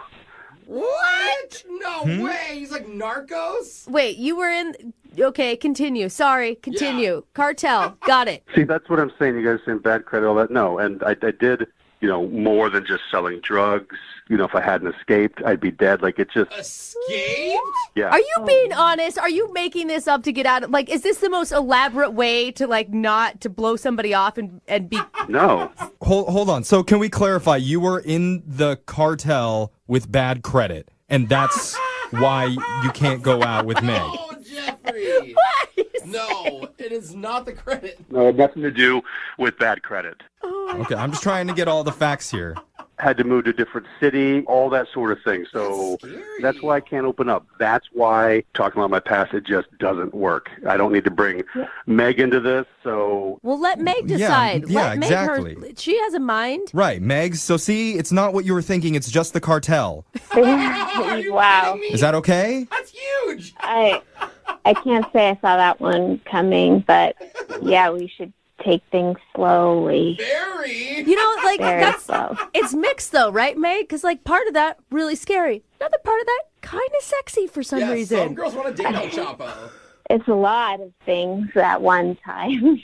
That's for sure. That's what I'm saying. So as you were saying before, you can handle anything if you can accept this. Are you really interested? Well, we could probably talk again, and it's nice to not feel as bad about the street quiche. Oh, yeah, I forgot about it. So, Meg, are you getting cold feet about this now? No, he's still the same person I talked to at urgent care. It's just more information. Sound nervous. But you know what, though? You're starting possibly a relationship in very open, honest way. Right, and his credit is great. So Why do you keep going back to the credit? Why are we focusing on that was her thing. I don't know. She was obviously concerned about it before. She doesn't care. Meg, I'm free on Friday. What do you say? Free from prison. Free in general. Well, I'll look at my calendar. Well, hold on, Meg. You can't give your answer yet because if he's free on Friday and you agree, we'll actually pay for this date. Yeah. We will pay for you to go out with the ex-cartel member. Well, I still have to go look at my calendar. What? Oh, no. Dude, do not say no to the cartel, man. Yeah, There's I know. movies about that. He's got the hookups in Cancun. You do not want to miss out on this. Yeah, I knew I screwed up. You tell somebody once you're with the cartel and they just blow you off. Words to live by. Yeah. But Sergey, thanks for being a good sport. Meg, come on. He's been through a lot between the cartel and the quiche. Yeah. Will you give him one more shot? It might work again, but I do need to check my calendar, and that's the final answer.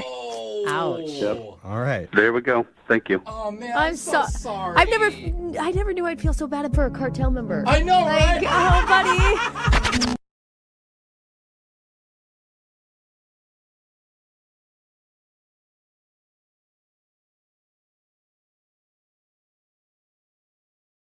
Moving 92.5. Brooke and Jubal's second date update. The guy on the phone for a second date update today feels like he was the victim of a pity date. Oh, no. You know what that is? Where somebody goes out with you just because they know that you like them a lot, so they throw you a bone and then never call you again. That's what he's worried about. His name is Dave. Dave, I've been out on a lot of pity dates in my day. A lot of them. Yeah, it's usually me taking pity on the girl. Yeah, right. Sure, fine, all right. If you keep asking, I guess I'll go out with you. So I've never been in your shoes, Dave. But first of all, tell us a little bit about the girl that you went out with. What's her name? All right, hey guys. So her name is Emma, and Okay. we worked together for 3 years. And I always liked her.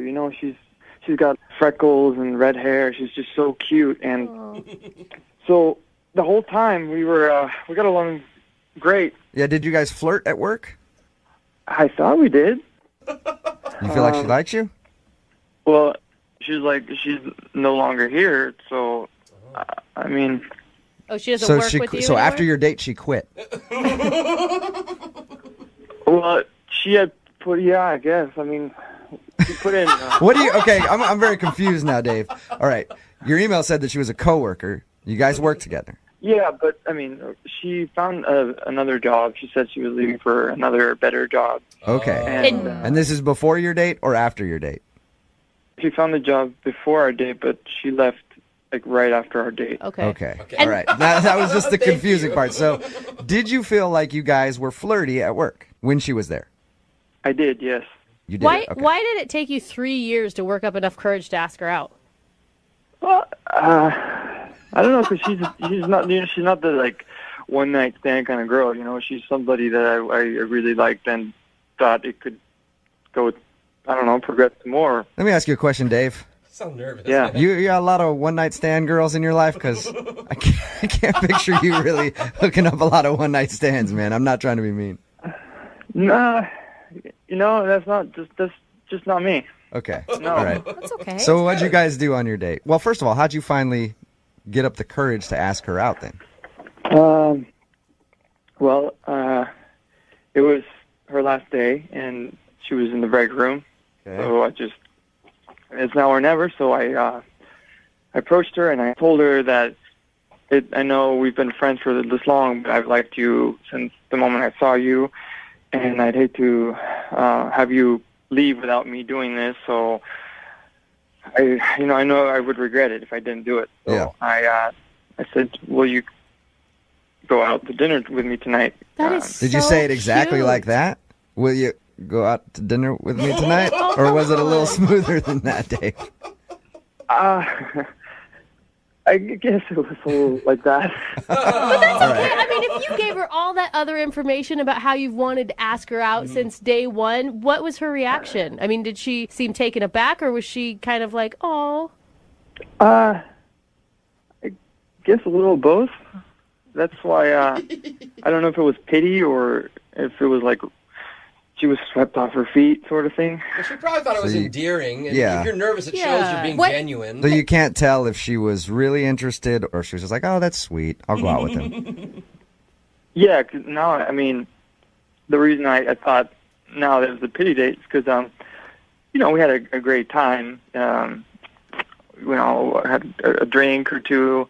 But then after, you know, she went to hang out with her friends. She was meeting up with some friends. And then, like, every time I try to talk to her, she says she's too busy at work. Okay. So at the end of the date, she didn't invite you along to go meet her friends. She just left. Yeah. Did you get a kiss or anything like that? On the cheek.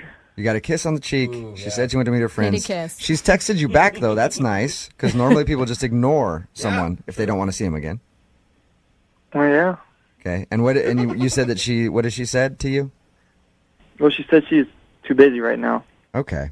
That's a pretty standard blow-off statement right there. So, Dave, you've been blown off, basically.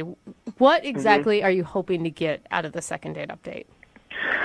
This is a girl that I've liked her for 3 years, so first I want to know if it was a pity date, and if not, I want to see where this can go. Okay, you think you can convince her to go out with you again?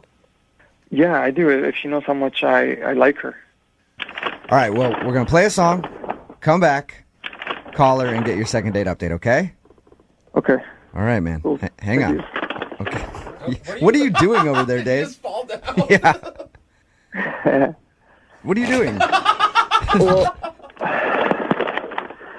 just a little nervous. So You're okay. You're nervous. So what are you doing? Yeah, it sounds like you're shuffling papers and. Sometimes I get a little lightheaded. So I'm just breathing. Okay. All right. Sit down. Hey, man. All right. So hang out, breathe for like 4 minutes, and then we'll be back and do your second date update. Okay? All right. Cool. Thanks. All right. Hang on. Moving 92.5. Brooke and Jubal in the mornings. Second date update. You know, normally at the beginning of these second date updates, I try to say something funny to make everybody laugh. But today, I'm just hoping Dave is still alive. Dave, are you there? Yeah. All right. If you missed the first part of the second date update, Dave is on the phone. He wants us to call this girl named Emma. She's a coworker, or she was a coworker. He asked her out last couple days before she was leaving because he had a crush on her forever. They went out. She's been blowing him off ever since. But the interesting part was when we finished up talking to Dave about his date, you were all over the place, man. Like, you sounded like you were about ready to pass out. Are you doing okay? Yeah, I'm just a little nervous. Okay. Take deep breaths. Is this normal for you? I guess. Is Yeah. anything normal for you, Dave? Just to let you know, Dave, we do have paramedics standing by, all right? I've already alerted them, so if you pass out, you'll be okay. Okay. Thank you. Okay. All right, man.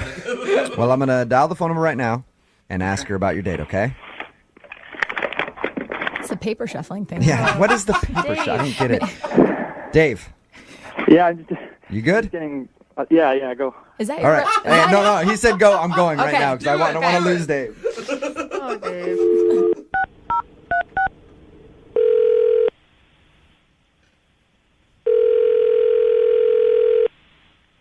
Hello, Hi, I was looking for Emma. this is Emma. Emma, how are you? This is Jubal from Brooke and Jubal in the morning. Okay. Okay. You ever listen to our radio show? No, I'm not really in the car at that time, so. Okay. Well, you recently went out on a date with one of our listeners, and he liked you a lot. So he wanted me to call you, see if I could get you on the phone, and ask why you've been blowing him off since you guys went out. Okay, who told you that?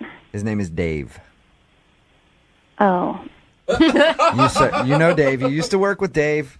We've talked to him, and he's a very nice guy. But he's just curious if he did something wrong on your date, and that's why you've been kind of blowing him off, giving him the busy excuse. He's a really nice guy. He is a sweet person. He's not really my type of guy, but I I really didn't even know we were going out on a date. Oh, he did you asked think it was a friendship thing? Well, yeah, because we worked together for many years, and he's always so sweet to me. He'd always, like, bring me coffee from the break room, and when I told him I was leaving, he looked really upset. And so I thought we'd, like, hang out as coworkers since I was leaving. You know how people do that when people leave a job. You know what I mean? Everyone gets together. Yeah. And I thought that's what he meant, and I thought that's what we were doing until, like, the day of, and he was insisting on picking me up, which was, like, a red flag where I was like, oh, no, I think he thinks this is a date. Let me ask you a question, Emma. When we talked to Dave, he said he had a crush on you the whole time he was working with you. Did you know that he had a crush on you, or was that when it became obvious? Oh, no, I mean, I could tell. Girls know, and I could tell he had a little crush on me, but I still thought it was just, like, a friendly, like, we don't have that kind of romantic vibe at all as far as I could see, even though he had a crush on me. Didn't he tell you, though, when he asked you out, I've been wanting to do this since the day I saw you? He was kind of, like, mumbling. I really wasn't sure. Sometimes it's hard to understand what he's talking about. Yeah.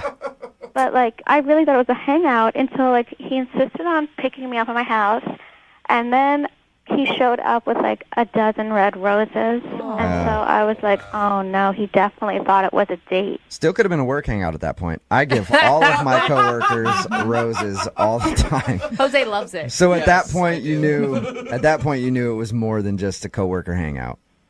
Yeah, for 100% knew. Okay. Like, again, he is a really sweet person, and he was like actually the nicest to me at my job out of anyone for the whole time I worked there. He sounds like a really nice guy. Yeah, he does. We've talked to him a little bit about your date, that you don't think it should have been a date, but did you enjoy it? It was so awkward, you guys. It was like he had the waitress put his plate like on the same side as me, so instead of sitting across like two regular people, he sat right next to me. All right, some people do that though.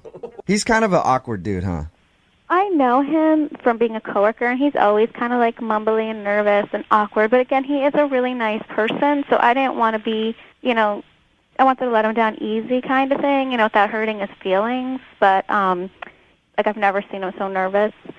And probably because he likes you. Yeah. I guess so. I guess so.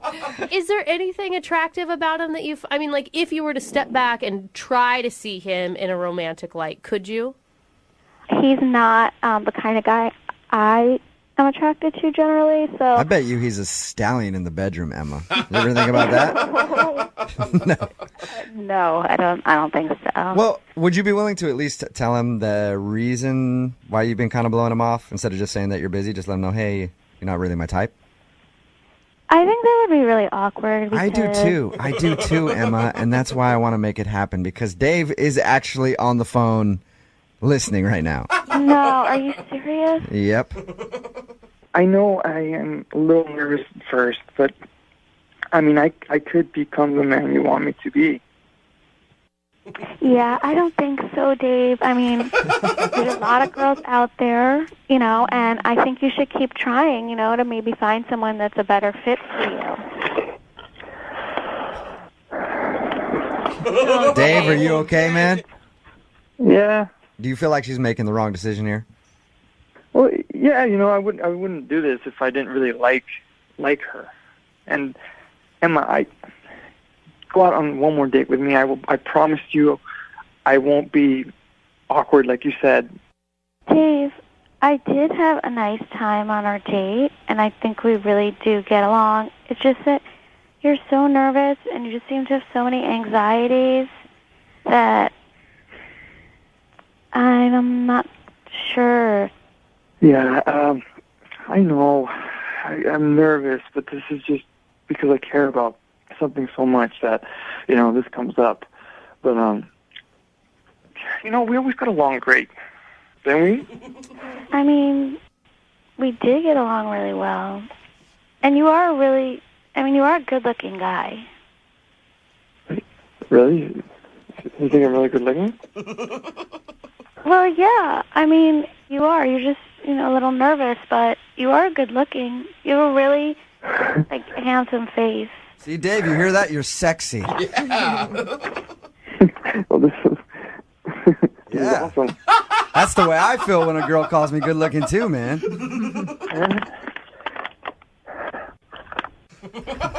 Dave, what do you keep doing? I just breathing. Okay. Emma, what do you think? I don't know. I mean, Hold on a second. Dave. Yeah. What are you doing, you dude? okay? You're making Sorry, so yeah, much yeah. noise. I'll stop. No, What are you doing, though? Like, why are you making so much noise?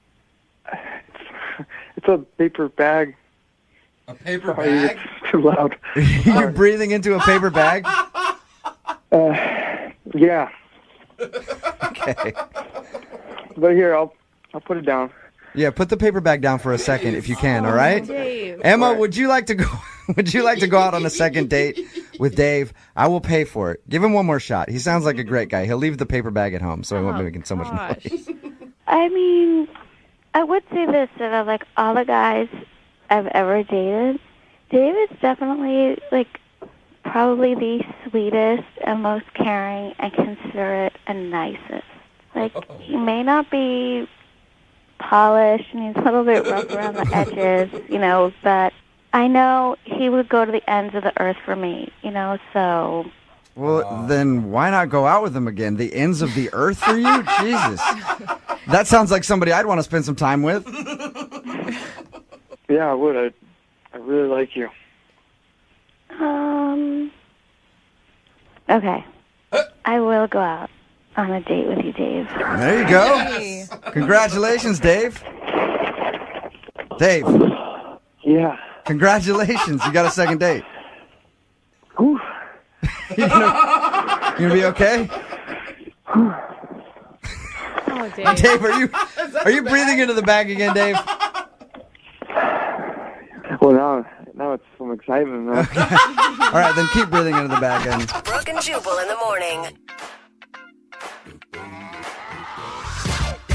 A lot of people texting in at 78592 saying that was their favorite second date update we've ever had. Yeah. Oh, poor old nervous Dave. If you missed it, you can hear it online shortly at moving925.com.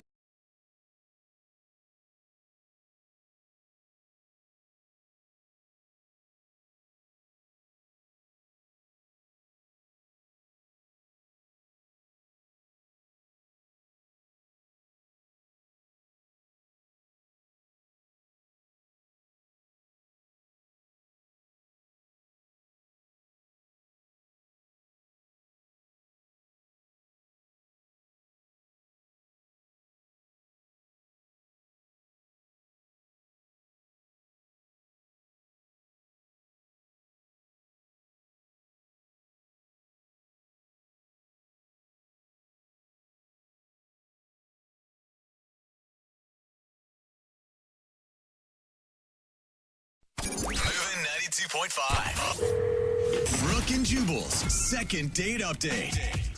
Sometimes for the second date updates, people are trying to figure out if the person that they met is the love of their life. Yeah. Or sometimes, like Claire, who's on the phone to do a second date update today, sometimes they're just trying to figure out if the person they met is actually married. And that's why they won't go out with them again. Uh-oh. What's up, Claire? Sounds like you've got a bit of a problem. Hi, yeah. Whenever I envision myself being on this segment, I always thought it would be the person calling me and why am I not calling back? So this is super awkward starting out. We always want to be the person on the other end, don't we? Yeah. So things have changed, and I read your email, and it says you think the guy that you went out with might be married? I mean, that's a theory that I have. I have no idea. It's just been a chain of events that have been leading up to this. That there's got to be something else going on because it's just not adding up. Yeah. Do you want the background of it so everyone will know what happened? I don't know Tell us the anything. story. How'd you meet the guy? A few weeks back, me and my girlfriends were at a bar, just drinking, hanging out, and there was a guy that's chilling next to us. So we kind Okay, of good. I thought you were going to say it was a guy and his wife. And then no, very single seeming guys, and we just kind of hit it off. I was a little tipsy, but not super drunk or anything. And what did you like about him, in those first moments? To be honest, like at first glance, I'm like, this is who you think of as like the tall, dark, and handsome. He's got to have a girlfriend. But then we start talking, and he's like doing impressions, like Real Housewives stuff, like this random. I was like, this guy's so bizarre, but that's like what I like. Or he has multiple personalities, it sounds like. Exactly. It could be one of the other. So what happened that night? I mean, you guys hung out at the bar for how long? We hung out a few hours. I mean, at the end of the night, we did have a little moment. We had a kiss, just, really quick. You still sound kind of like you have butterflies over it. I know. See, I'm totally that girl right now. Like, I hate this, but I don't know what else to do. Like, none of my friends have any good advice, so I don't know. So was this before or after his wife came to pick him up? No, he left with the guys. Like, they Ubered home. So basically, I gave him my number, and before I get like into bed, I get a text, and it's him, and he says something kind of clever and funny, and I'm just like going to bed thinking like, how cute is he? And he already texted me, so I'm just feeling great. Nice. Yeah, because you think this guy's super into you, and you guys are going to hang out, I'm guessing. Yeah, so then he was like traveling out of town with like work and stuff. Like he was super busy, so we're texting a ton. I would text him like a picture of my breakfast or some, like stupidest stuff. I thought you were going to say breasts. Yeah, so did I. I was like, whoa. No. I'm like, That got a lot more boring for me, like the picture of my breakfast. I'm like, oh, it wasn't that hot and heavy then. Oh, no. But we did get a little bit, at night. If he was like traveling, he'd be like, I'm lonely. And we kind of, I'm just going to leave it at that. Okay. Wow. Yeah. Okay. All right, so you guys had a text relationship, and then when did he disappear? He didn't quite disappear, but I'm just like, why are you always busy? And one night he's like, okay, I'm in town, let's meet up. So we thought it'd be like cute to meet up at the same bar that we had met at. So I'm like all excited, and we get there, and he was just kind of acting a little off. Like I just thought like maybe he was jet lagged. He just was being very formal. I mean, maybe he was nervous, though, because that's a lot leading up to this one moment where you finally see each other again. Exactly, and it's a little awkward. I mean, no big red flag. I wasn't, like, concerned. I just thought it was a little weird. So we go in, and it's, like, this revolving door thing.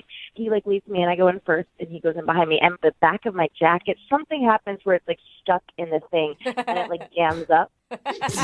So you got your clothes stuck in the revolving door. Yeah, so it's just, like, super awkward, and I'm kind of laughing it off, but we have to have, like, the people from the restaurant, like, come out, and they, like, did something where they had to, like, help it because he was kind of, like, caught in there, too. How long were you guys trapped inside the revolving door? In my head, it was, like, an hour, but it was really only, like, 5 or 6 minutes. It wasn't that long.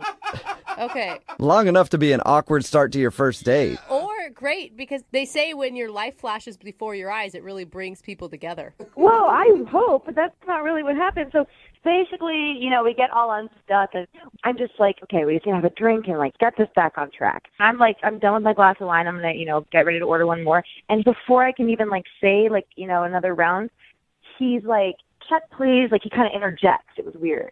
So you guys had like a 20-minute date, basically.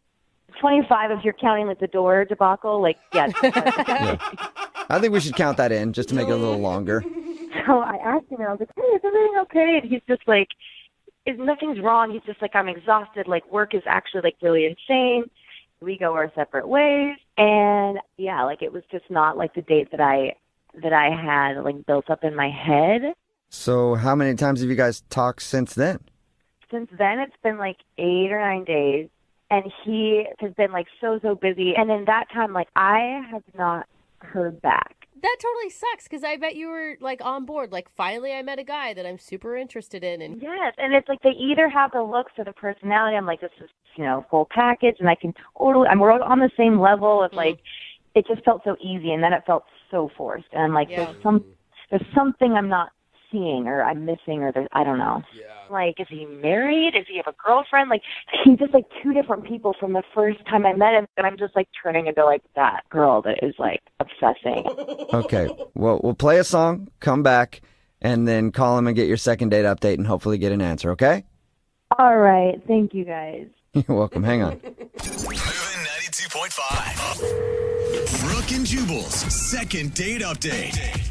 You know what they say, when one door closes, another one opens in its place. Oh, that's motivational. Yeah. Unless, of course, it's a revolving door and you get stuck in it, because that means you won't get a call back for a date. And that's what happened to Claire, who's on the phone today to do a second date update. She wants to call a dude named Jordan.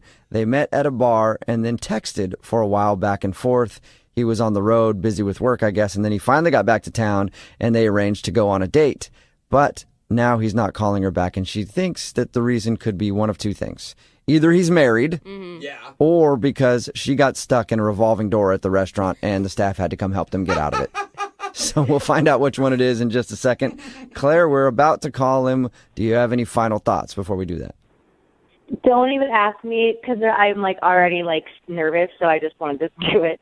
Can't even think about it. But if he's married, I mean, that's something that's not you. So at least you won't feel so bad about that. And Unless, of course, he got married after your date. He's like, I went on a date with her and then I realized I couldn't be single again, so I got married to the first person I could find. Then it's you. Well, thank you for putting that in my head. That's the scenario that I No did not. problem. Yeah, always spinning things positively. All right, I'm going to dial his phone number right now. Here we go.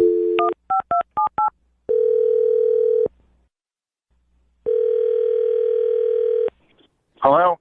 Hi, can I speak to Jordan, please? Yeah, this is Jordan. Hey, Jordan, how are you? This is Jubal from Brooke and Jubal in the Morning. Sorry, I'm not familiar with what company is Brooke and Jubal. Yeah, Brooke and Jubal in the Morning. It's a radio show, actually. Why would a radio show be calling me? I'm confused. Well, because we actually got an email about you from one of our listeners. I don't think I really know any of your listeners. I don't even know who you are. Well, that's a very good point. Yeah, it is a great point, but you do actually know one of our listeners, and you went on a date with her, actually. Really? Her name is Claire. I wanted a date with Claire. Yeah.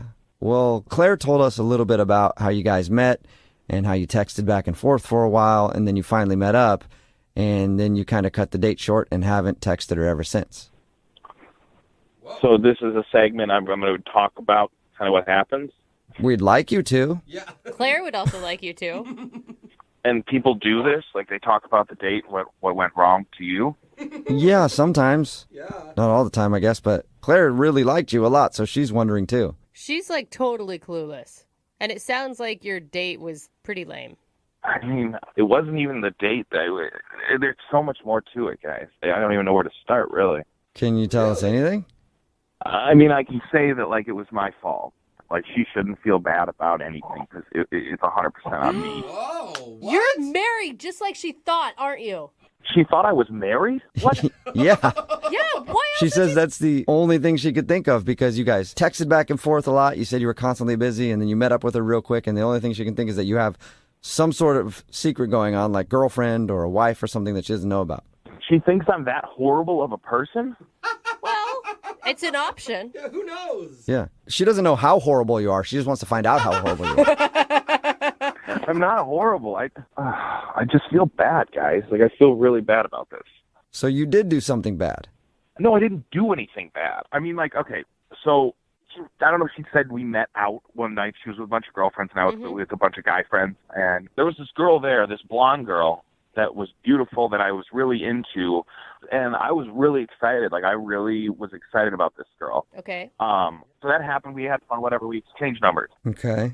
And so when the date happened, I was super nervous. I was like, I'm going out with that girl finally. And I got to the restaurant, and then there was a stranger there.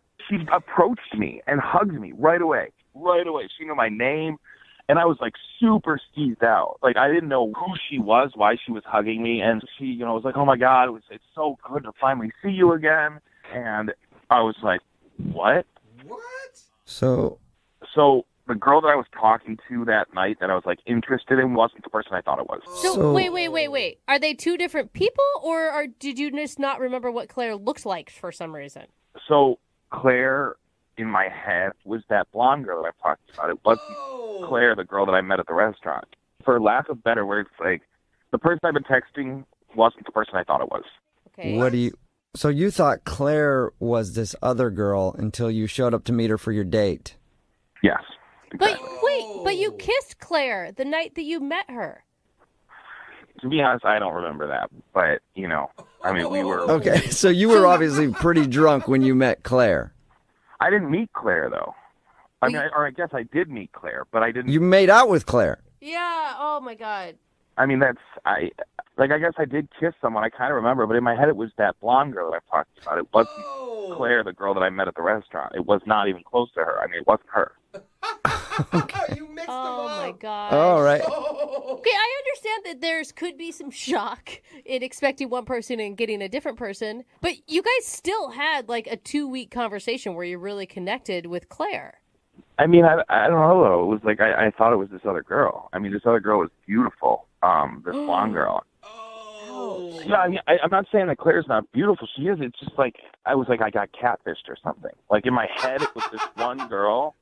And then when I meet Claire, it was like, I couldn't even get past the fact that it wasn't this blonde girl, it's just a mess, guys. You basically catfished yourself. Yes.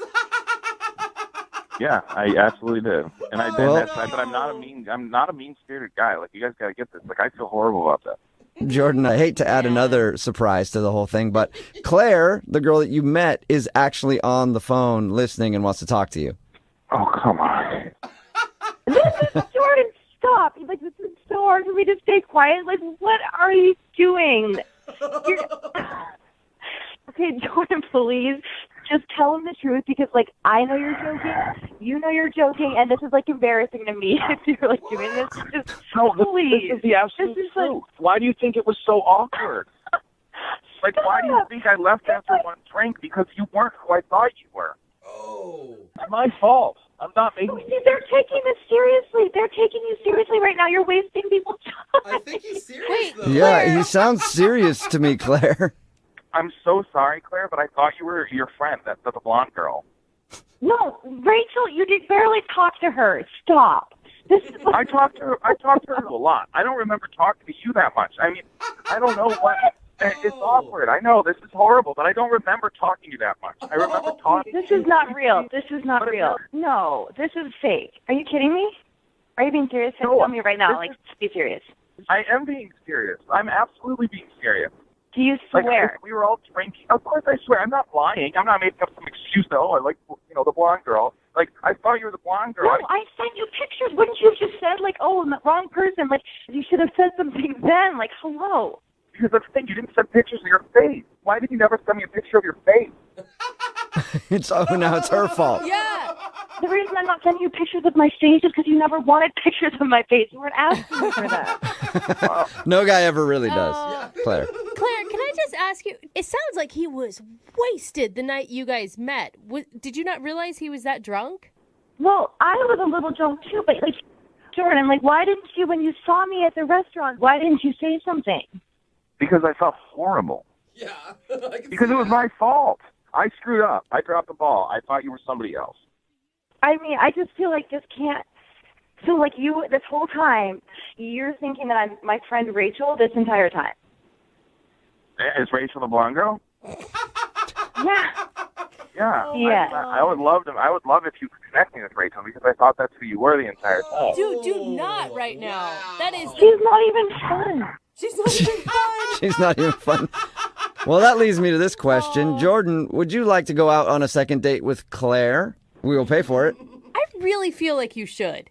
Like, now that the shock is worn off, maybe you can just look at her as Claire and it could actually work out. And all those text conversations, like, that was like me and that was you. So clearly, like, we were laughing and we were joking when you know, it didn't matter what I looked like.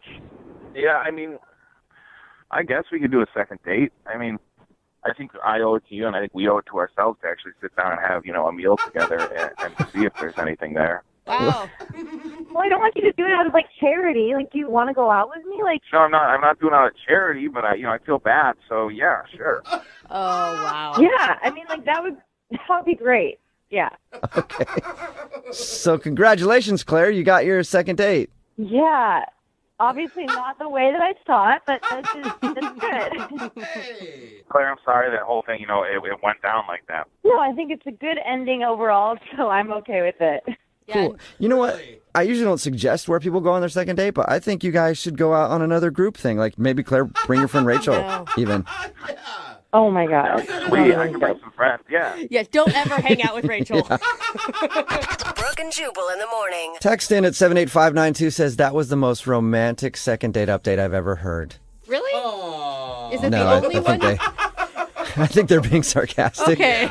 If you missed today's second date update, Claire wanted to call Jordan. They actually met out at a bar, and they'd been texting for a while, but then when they went out on their actual date, he was very short, ended things very quickly, and then wasn't talking to her. We got him on the phone and found out why. The reason was he was super hammered when they met, and he got her number thinking it was her friend's number, so when they were texting back and forth and everything, he thought he was talking to her friend, and then he showed up for the date and didn't recognize Claire, and basically he catfished himself. Yeah. I mean, I could see where it'd be a little shocking when you're expecting a hot blonde and Claire shows up. Not that Claire's not attractive, okay? Not to take that away. It's just, when you're expecting to get sushi and you get a bowl of pasta. Not that the pasta's not good. The pasta's good. It's just not what you thought. Yeah, you just didn't have your mouth ready for the pasta, that's all. So he didn't have his mouth ready for Claire. Okay. And he was... Oh, not really, but... That got weird. He was kind of upset by that. He did say she was cool and everything. He liked hanging out with her, but he was expecting the friend, so it was shocking. But they did agree to go out again on another date, but more like a pity date, honestly. No, I think it's going to work out. They connected without the physical stuff there, which is it's important. But the way that he said yes to the date was like, yeah, I mean, I guess I owe it to you since I did kind of make you show up to that date thinking it was someone else, and then I kind of blew you off, so I guess we could go out again. So yeah, you're right. Romance at its finest in today's second date update. Tearing up over here. Remember, if you want a second date update, all you have to do is email the show, and we will call the person that didn't call you back. It is Friday, so Young Jeffrey's Song of the Week is coming up at 8:10.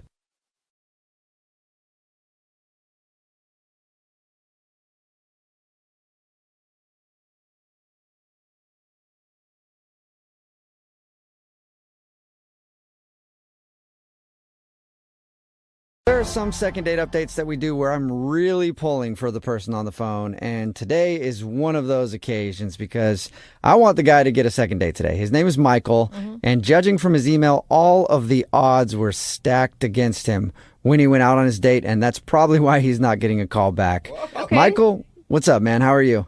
Hey, how's it going? Not bad. Way better than you on your date. Yeah, it was not exactly the best week. Okay, well, hey, Jubal just painted you as the underdog, and everybody roots for the underdog, so things are already looking up. Why don't you tell us about the girl that you want to call? What's her name? Her name is Alicia. Alicia, and where'd you meet Alicia? We met on, one of the dating apps that, a lot of people go on with, Tinder. We met on Tinder. Okay, that's fine. There's no shame in that, Michael.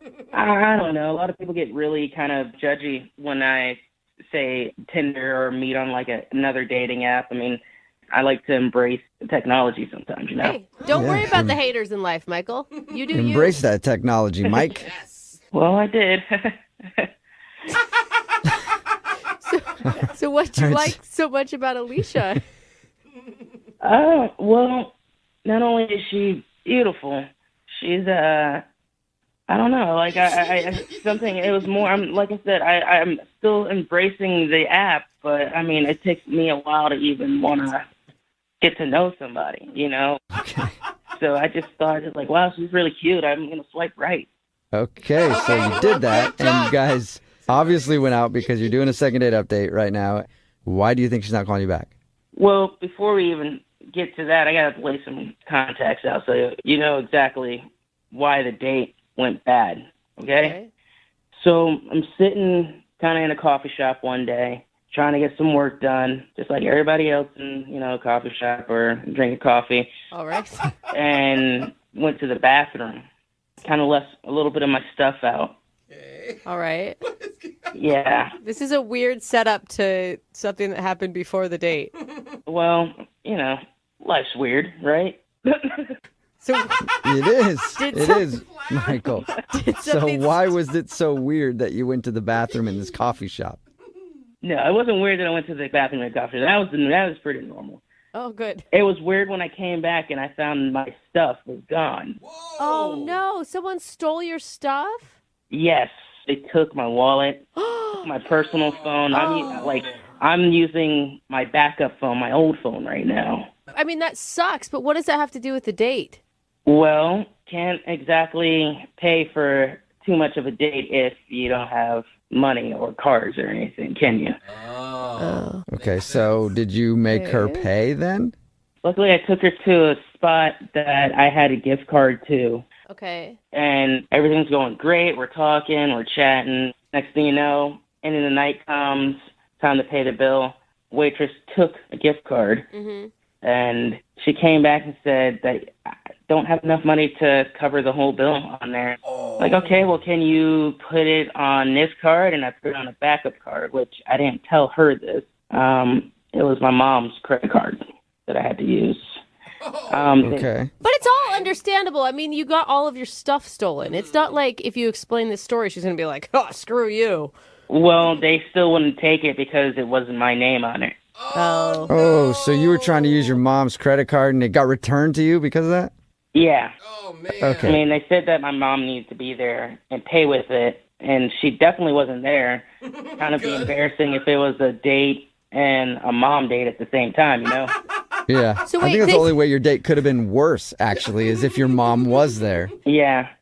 Definitely. It did kind of get worse, though. What? It got worse than them telling you you needed your mom to actually pay the bill? Yeah, well, she had to cover the rest of the bill. What? And then I tried calling her Uber, and of course my card was canceled. So she had to order her own Uber. So she had to pay for everything, basically. Yeah. What was her reaction to all of this, though? She was pissed. She was? I could tell in her face that she was kind of pissed.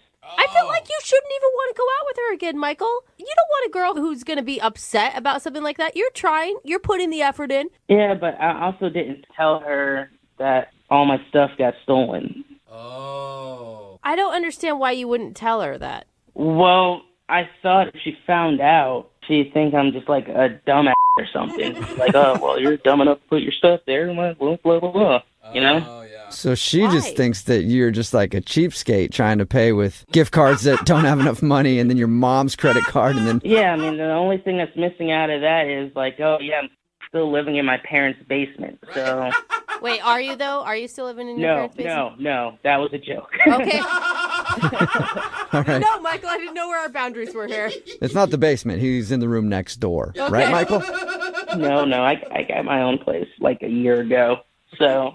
Nice. I'm good. All right. Well, we'll play a song, come back, and then call her and get your second date update, okay? Okay. I don't need your mom's approval, do I?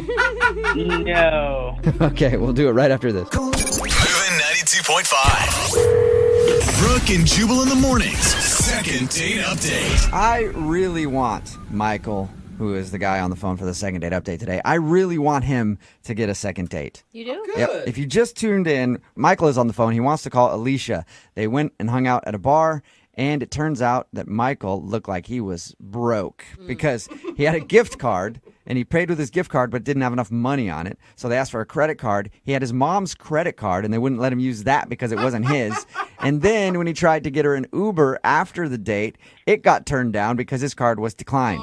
And the reason all that happened is because he had his stuff stolen, but Michael, for some reason, didn't feel like telling Alicia that. So she just thinks he's just really bad with money. Are you wishing that you would have brought cash with you during your date night? Yeah, definitely. But, again, had everything stolen, so. Couldn't get any Okay, cash. that's a good point. Could have borrowed maybe from your mom. Yeah. And I really want you to get a second date. The reason is because if she agrees to go on a date with you, we'll send you guys out with some gift cards. And I want to give you nothing but gift cards that are under the limit. Yeah, so just to messed do up, it again man. to you, Michael. $5 ones. Yeah. All right, man. I'm going to dial her phone number right now. Oh, by the way, do you want me to tell her that the reason you couldn't pay for anything was because your stuff was stolen? Or do you want to tell her that? I guess, or maybe I should tell her. Okay. However As long you're- as she gets the information. I mean, I got nothing else to lose at this point, So you want to tell her? I guess I should, yeah. Okay. I won't that's a bring it yes. up. I'll let you bring it up then. All right. All right, here we go. I'm dialing the phone number.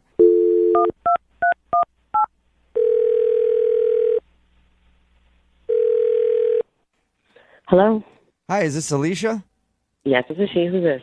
This is Jubal from Brooke and Jubal in the Morning. How are you? What was that last name?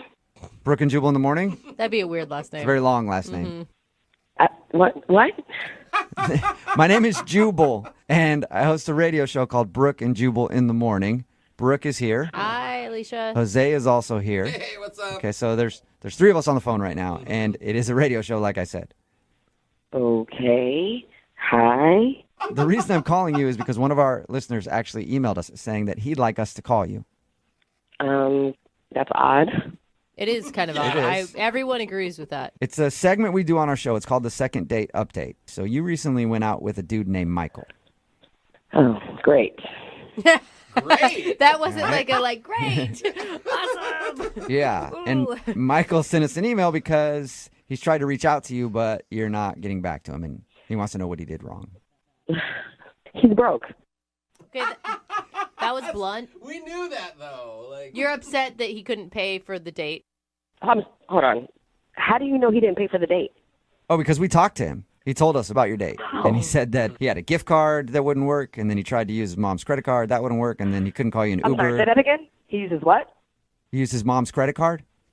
Oh, that was his mom's credit card. Oh, you didn't know I that? didn't know that. I didn't know you didn't know that. Sorry. Oops. I knew that he used a credit card. I just assumed that it just declined. Yeah, no. I didn't mean to put him out there like that, but yeah, it's his mom's credit card. Now you're laughing harder at the situation. I mean, I thought he was broke, but I didn't know he was borrowing your mom's credit card kind of broke.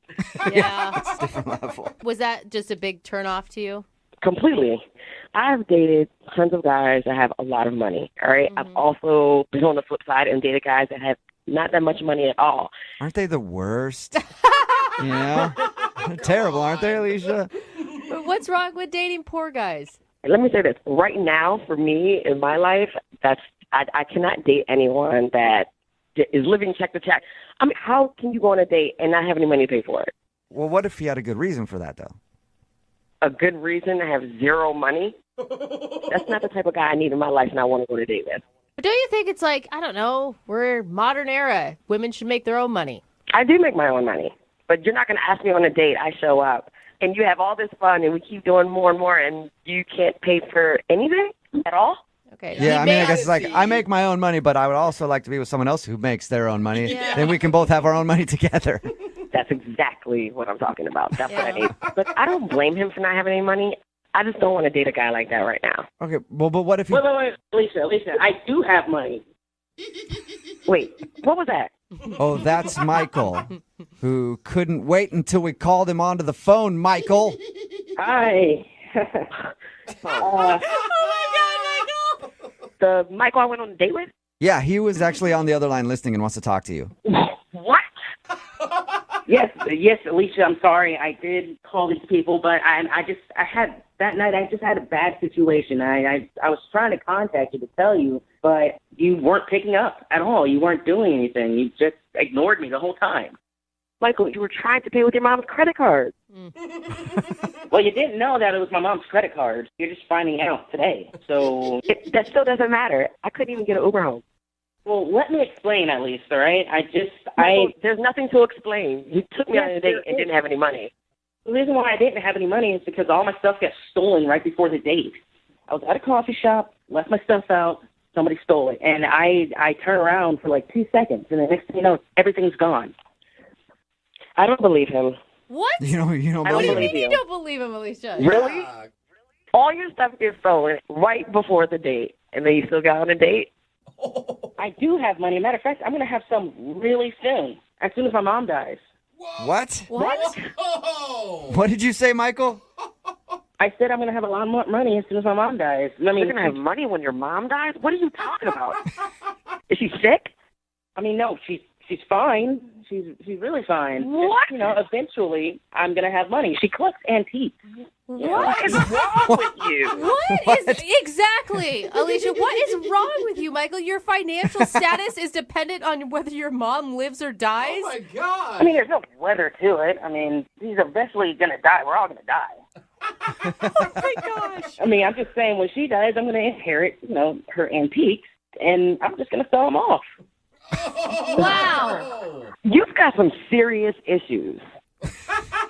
I mean, I'm not saying I want her to die. God forbid she dies anytime soon. I'm just saying eventually she's going to die, and I'll have money. Eventually, I'm going to come up on some antiques, Alicia, and then you can have some of that antique mommy death money. Oh, Oh my God. So gross, dude.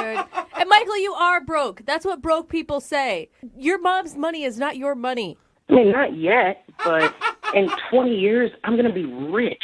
And you're going to sit there regretting that you didn't give me a second chance. Yeah, Alicia, you hear that? You're going to regret it. So, would you like to go out with Michael again for a second date? We will pay for it. Absolutely not. We will pay for it. We'll pay for it for now until he gets that antique That cash. antique money. Yeah. God. No, I'll pass. I'm good. Are you sure? You Oh my could be the gosh. queen of Michael's antique kingdom. No, thank you. I think someone else could be that lucky woman. Not You know us. what, Alicia, I gotta applaud your ability to read red flags. I didn't see him coming. You did. What are you talking about, red flag? My stuff was stolen. Look, Michael, I know you're having a rough time, and like I feel for you, and I'm not having a rough time. I'm just having a bad week. But life is about to get really good really soon. Really soon? I thought you said... yeah. What do you mean really soon? I just mean that, you know, further down the line, my mom's gonna pass away, and Hey, but you said really soon. Like, you're not planning anything, are you? It sounded ominous. no, man, I love my mom, but I know she's not gonna live forever. Okay. All right. All right. Well, Someone call his mother Yeah. right now. we're going to send the welfare check out on your mom. And you guys, thank you very much for your time. Brooke and Jubal in the morning. I'm going to text in at 78592. It says, save that second date update. You might need it in court. If you missed it, Michael wanted to call Alicia. They went out and he said that his credit card and everything got stolen. So he got his credit card turned down. He had a gift card at the place that they went to, and that wasn't enough. And then his Uber didn't work to get her an Uber home because it was associated with the card that was stolen. We got her on the phone and she thought that, of course, he's broke and she didn't want to go out with him. But then he said that he's not broke because his mom's going to pass away one day. And when she does, he gets her antiques. So he's got a lot of antiques waiting for him in his future. It's not even like he's got like a trust fund. No. He's got antiques that he doesn't even know how much they're worth. And my guess is probably not much if it's according to him. Yeah. It didn't sound like he was just like, you know, one day I'm going to have these antiques. It was like, Yes. trust me, my mom's going to pass away very soon. So weird, man. Is she sick? No. Oh, But, you well, know, then no that one lives is forever. frightening. But somebody could slip and fall down the stairs one day. I'm just saying it could happen. Remember, they decided not to go out again, by the way. Remember, if you want to do a second date update, all you have to do is email the show and we will call the person who didn't call you back. Moving 92.5.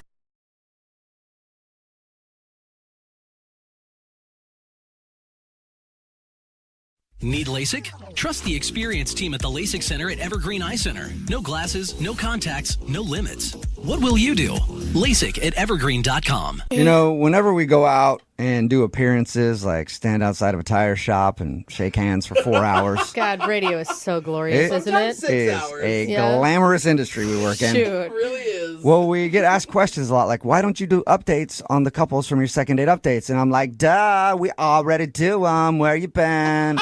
Okay, you are sassy I sometimes. am. I get super sassy. Yeah. Look at that. And that's what we're doing today. We're talking to a couple that you may remember that went out on a date, a stuntman date. I loved this story. It was one of the most intense hangouts we've ever heard. And now there's another chapter to the story. So we'll play the original second date update so you can remember it. And then immediately after that, you'll find out what's new in their lives with the second date update right now. Moving 92.5.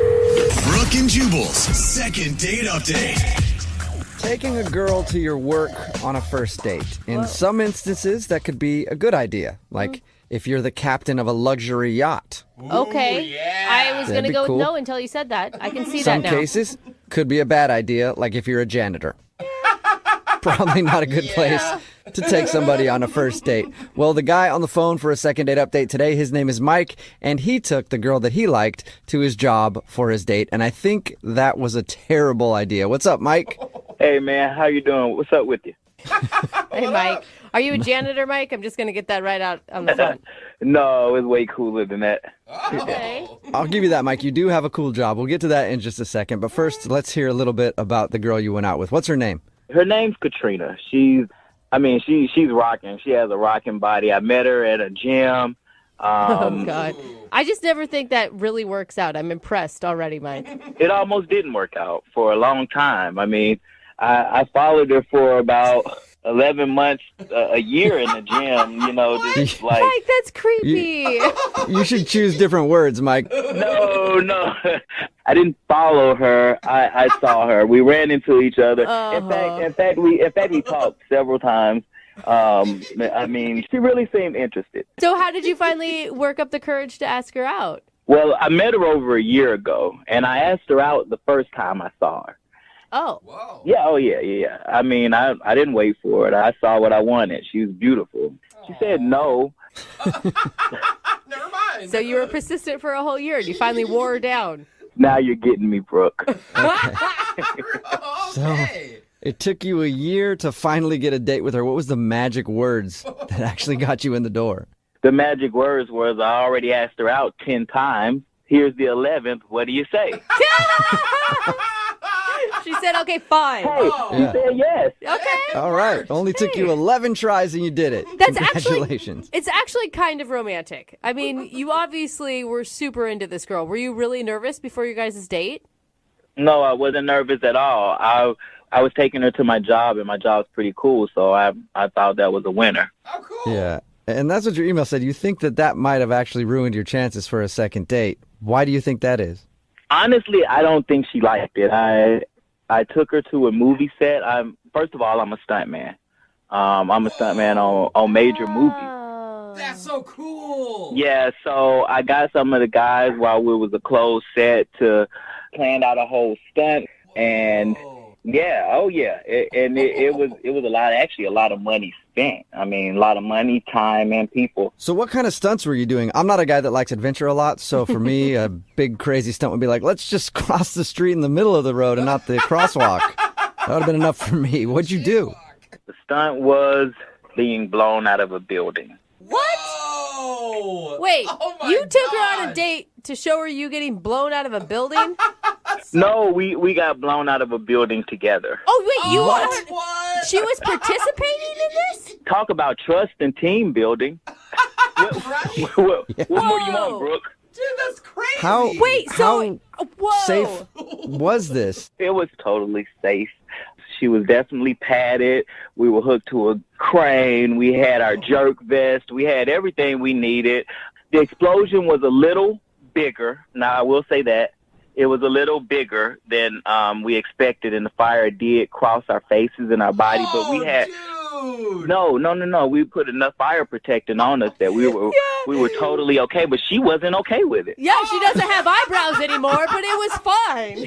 It's funny you say that. She mentioned that her eyebrows were singed and she's smelling burning and this and that, but her face looked intact when I saw her. And, her face looked intact. And what do you expect? We're getting blown out of a building. It's a little, fire. Oh, my God. So wait, did you tell her exactly what was going to happen in this stunt? Once we got everything strapped up and we were a go, I let her know. She was a little nervous. Yeah, you think that's a conversation, don't you think, Mike, you should have had before you even went out? Like, hey, what do you think about this? We go get blown out of a building or do dinner. No, I told her a movie set. She was all about it. Yeah, but it doesn't mean... And you're only partially sure that that's the reason she's not calling you back. Because it sounds like it should be 100% the reason why she's not calling you back. Well, Brooke, it's never safe to assume anything. Okay. She never once told me she didn't like it. Okay. Afterward, I asked her, did she want to eat? She said no. She would rather go home. And, honestly... Sometimes when I'm doing things like that, I have so much adrenaline, I don't want to eat afterward. Yeah. It's just like a high, so I was like, oh, okay. Or it's that you just had your face almost burned off and just really, that tends to make people lose their appetite, Yeah. I mean, you have a point. Small point. So, have you heard from her since this date? No. I mean, she kind of just oddly disappeared, and that's why I got in touch with you guys, honestly. Okay, so she hasn't been at the gym or anything? No. It's almost like she just kind of switched times because we've been doing the same thing for a year. I mean, it's not hard to run into her, and I'm not seeing her. Yeah, she's avoiding you. I can tell you that right now. Totally. All right, Mike, we're going to play a song, come back, call her, and get your second date update, okay? I appreciate it. No problem. We'll do it right after this. Hang on. Moving 92.5. Brooke and Jubal in the mornings. Second date update. You know, they say that near-death experiences can actually bring people together. That is, unless the near-death experience was planned by you, and in the process, you burned your date's eyebrows off. Because that's exactly what happened in today's second date update. Ooh, epic. Mike met Katrina at the gym, and he'd been asking her out for a long time. It took him 11 tries to ask her out. And Mike is a stuntman, and he decided to take Katrina to his job for their date. And he planned to have them blown out of a building together. And he did it. And she singed her eyebrows and seemed really scared and upset by the whole deal. And now she hasn't called him back. She even declined going to dinner with him later. But it sounds like an epic saga. And we're about to see if we can figure out why she's not calling him back, even though we all probably know. Mike, are you ready to give Katrina a call? Yeah, that music got me pumped. I'm ready. Oh, gosh, Yeah. Mike. You need to calm it down. Now, Mike, I'm going to be honest with you. I think your date sounds amazing, and I would totally be on board. Really? Yeah, but... You know what, Brooke? I knew it when you were talking to me. Yeah, but obviously I don't think she was. Have you had a chance to apologize to her via text or anything that you scared her? But hold on, you think I need to apologize? I mean, what would I apologize for? It was a great date. You need to apologize for almost killing her. But Brooke, you did say you would like that, huh? Yeah, but I'm not her. Yeah. Not everybody wants to almost die on a first date.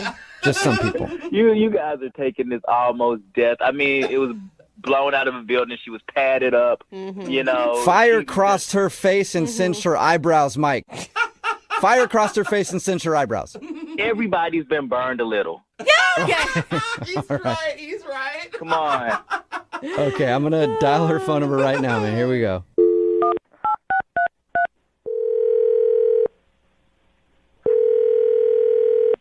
Hello, Hi, can I speak to Katrina? this is Katrina. Hey, Katrina, how are you? This is Jubal from Brooke and Jubal in the morning. Brooke and Jubal. I've never heard of that. That's okay. There's a lot of people who haven't. I'm calling you today because one of your friends listens to our show, and he actually emailed us about you. One of my friends emailed you. Well, it's more of a guy that you went on a date with. What? Yeah, it's a guy that you went out on a date with. He emailed us about you and wanted to see if we could get you on the phone. When was the date? Well, I'm going to guess that you probably remember it because it might be the only date you've ever been on where you've been blown out of a building. Oh, my God. We are all impressed that you survived that. Yeah, you and me both. Mike, who took you on that date, emailed us to see if we could figure out why you're not calling him back. You're kidding. No, he's really curious. Mike has a lot of surprises, doesn't he, Katrina? Yeah, to say the least. He's got them blowing out of his everywhere. So is the reason you're not calling him back because the date was scary? Because it sounded horrifying to me. Well, it started out good, and I mean, it was different. Different's a better word. Yeah, but I mean, it sounds like you're totally avoiding him. He said that he hasn't even seen you at the gym. Like you changed your entire schedule. Well, I had to recover. Recover? Have you ever been on a date like that? You might want to think about if you want to see that person again right away, right? I've been on a lot of dates like that, but never because I was blown out of a building.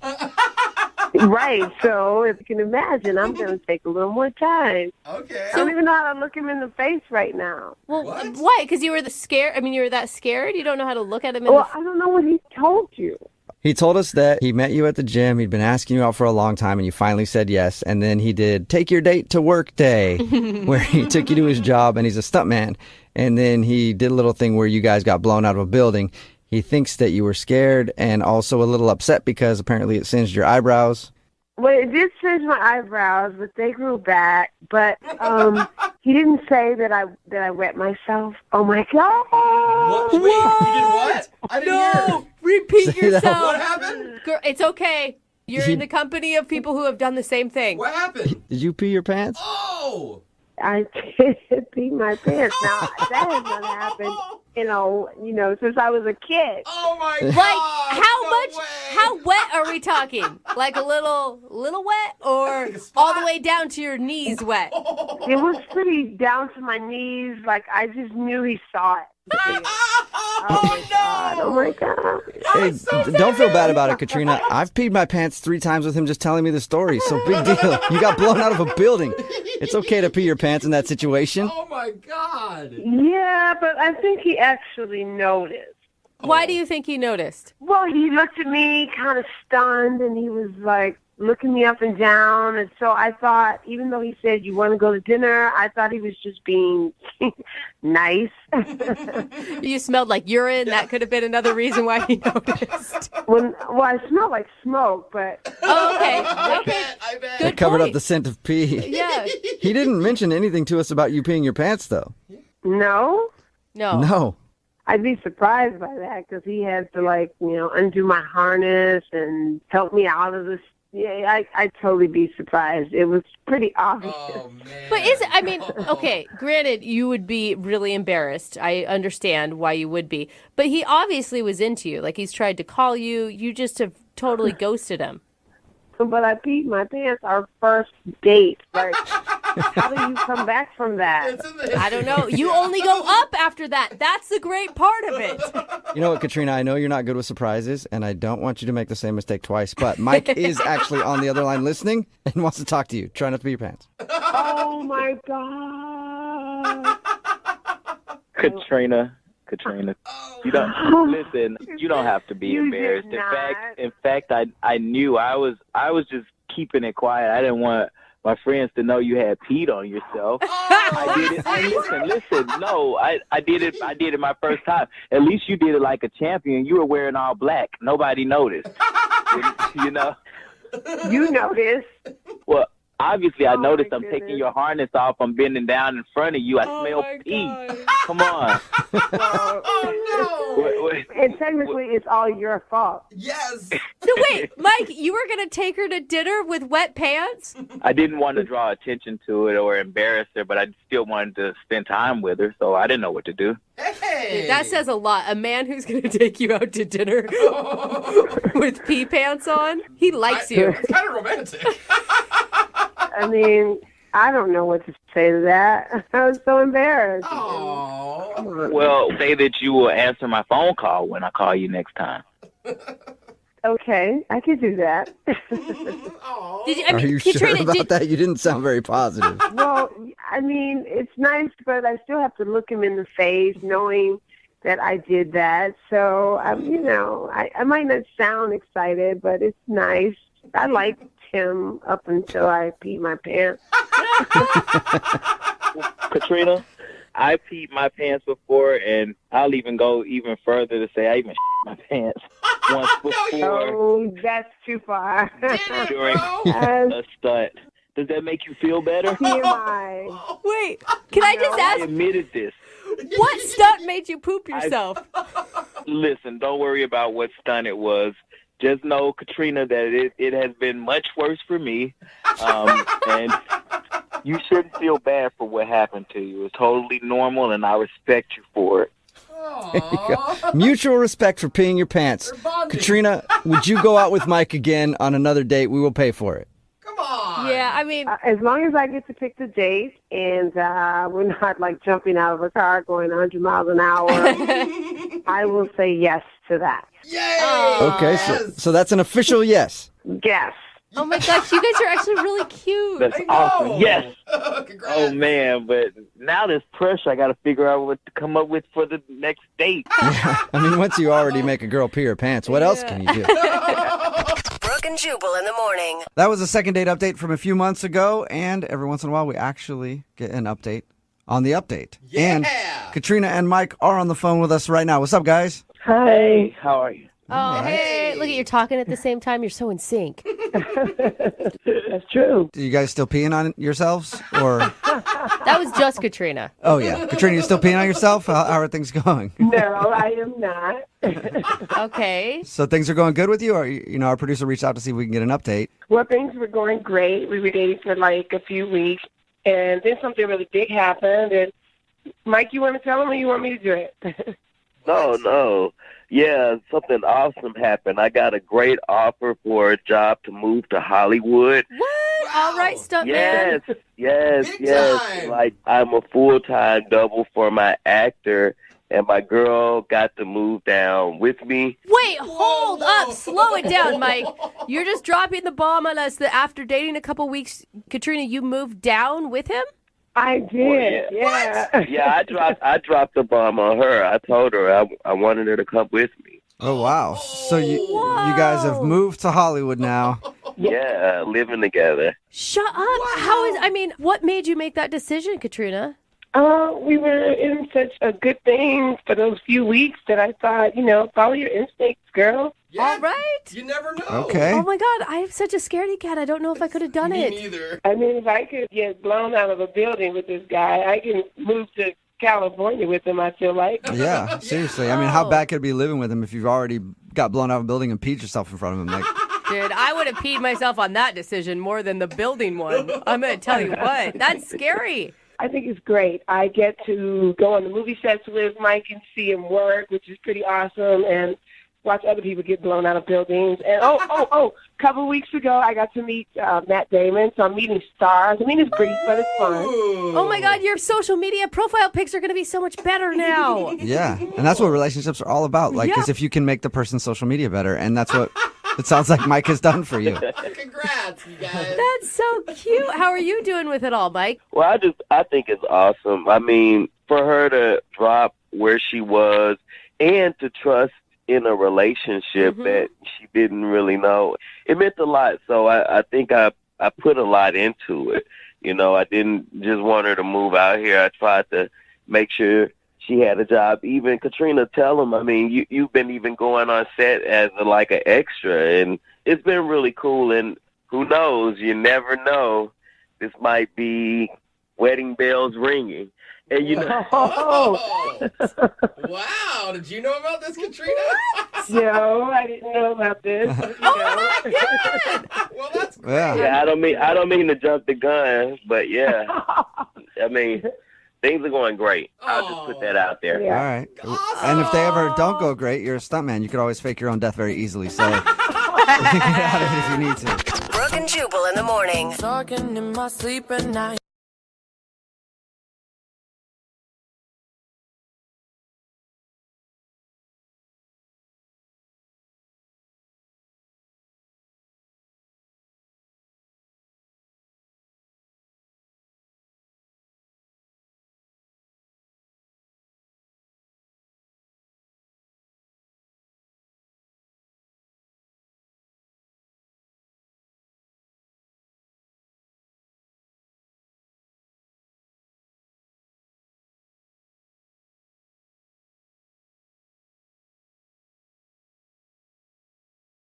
Moving 92.5. Brooke and Jubal's second date update. The girl on the phone for a second date update today says that the guy she went out with was the classiest dude she's ever met. Wow. So I'm assuming they started their date as he showed up on a white steed, dressed in full regalia, and then he jumped off his trusty horse and regaled her with stories of his conquests while they regaled at dinner and she regaled back. Yeah, there's so much regaling. Clearly have no idea what the word regalia means, but it sounds appropriate. Summer, did you get regaled on your first date? That sounds so bad. No, that sounds weird. Yeah, it sounds really uncomfortable is what it sounds like to me. Yeah. Well, you said that he was classy, so I just assumed that regalia had to be happening somewhere in there.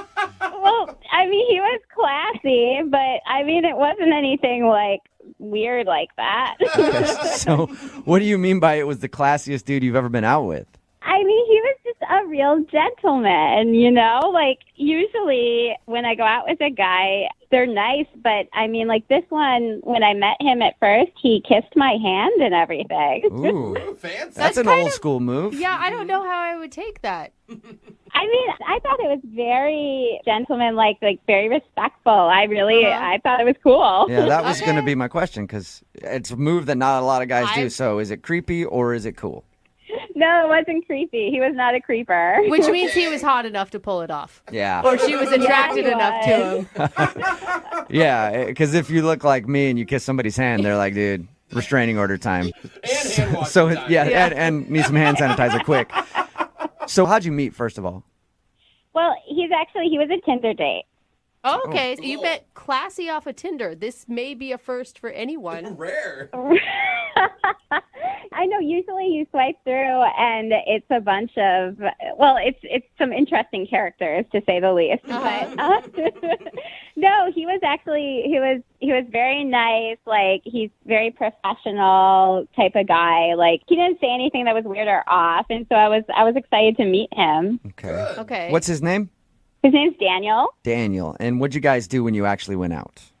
We went to like a really nice Italian restaurant, actually, and we got some drinks at the bar, and then we ate, and yeah, it was a really great time. See, I think that he must have been excited going into it too, because if you're not excited, you don't pick a fancy Italian place. Yeah. You pick a Not everybody's getting the never-ending pasta bowl. yeah. No, she said fancy. Hey, you know what? That is to some. Yeah. Breadsticks are good, man. So dinner was good, though? You guys get along? It was really great. Yeah, we got along really well. He was super attentive. He was seemed very engaged, and he kept complimenting me. About what? It was like, oh, you're so beautiful, you're so funny, like all sorts of nice things. Okay. So if everything was great, then why do you think he's not calling you back? I have no idea. I mean, there was one part of the date that it seemed a little awkward and off, but we got over that. What part was that? Okay, so there was a pregnant woman that walked past, and I just made a little joke, everybody jokes on a first date and stuff, so I was like, oh, gross, I'm so glad I'm not pregnant.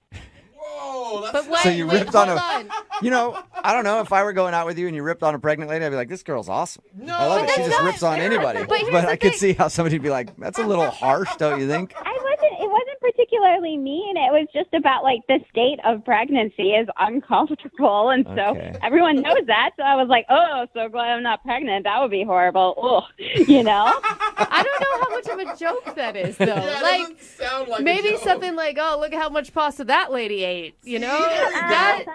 That's maybe more of a joke. The second That's like a fat joke. Yeah. Well, second date update is just turned into the proper ways to make fun of somebody. This is amazing.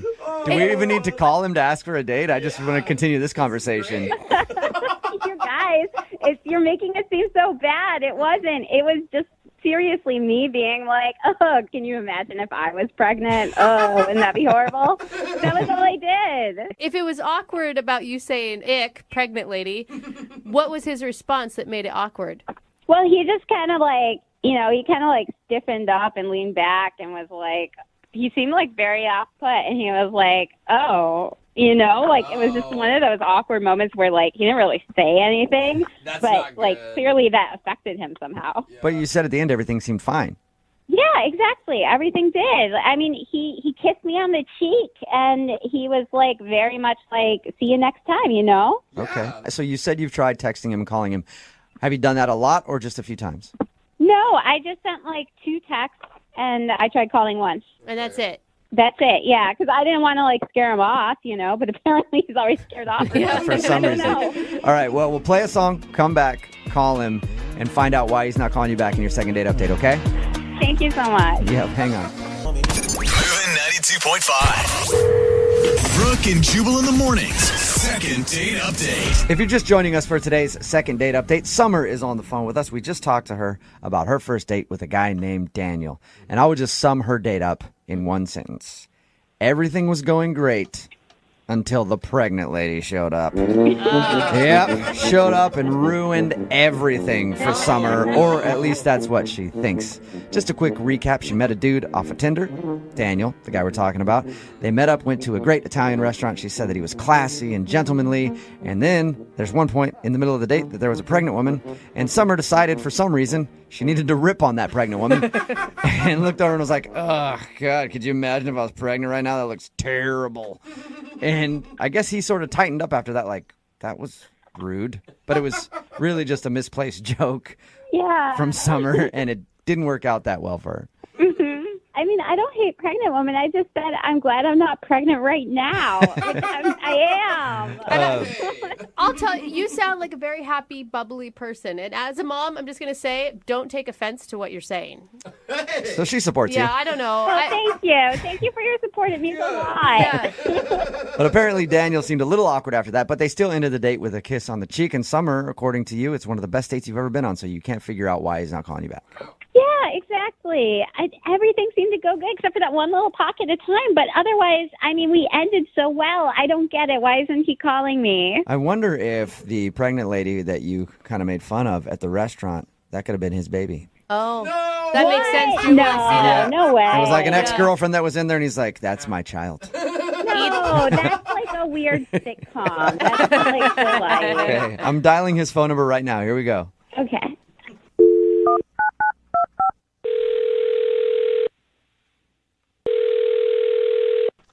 Hello? Hi, is Daniel there? Yep, speaking. Hey, what's up, man? How are you? This is Jubal from Brooke and Jubal in the Morning. Hi. Hi. The radio show? Yeah. Yeah, are you familiar? Yeah, I've heard it a couple times. Sweet. What do you think of it?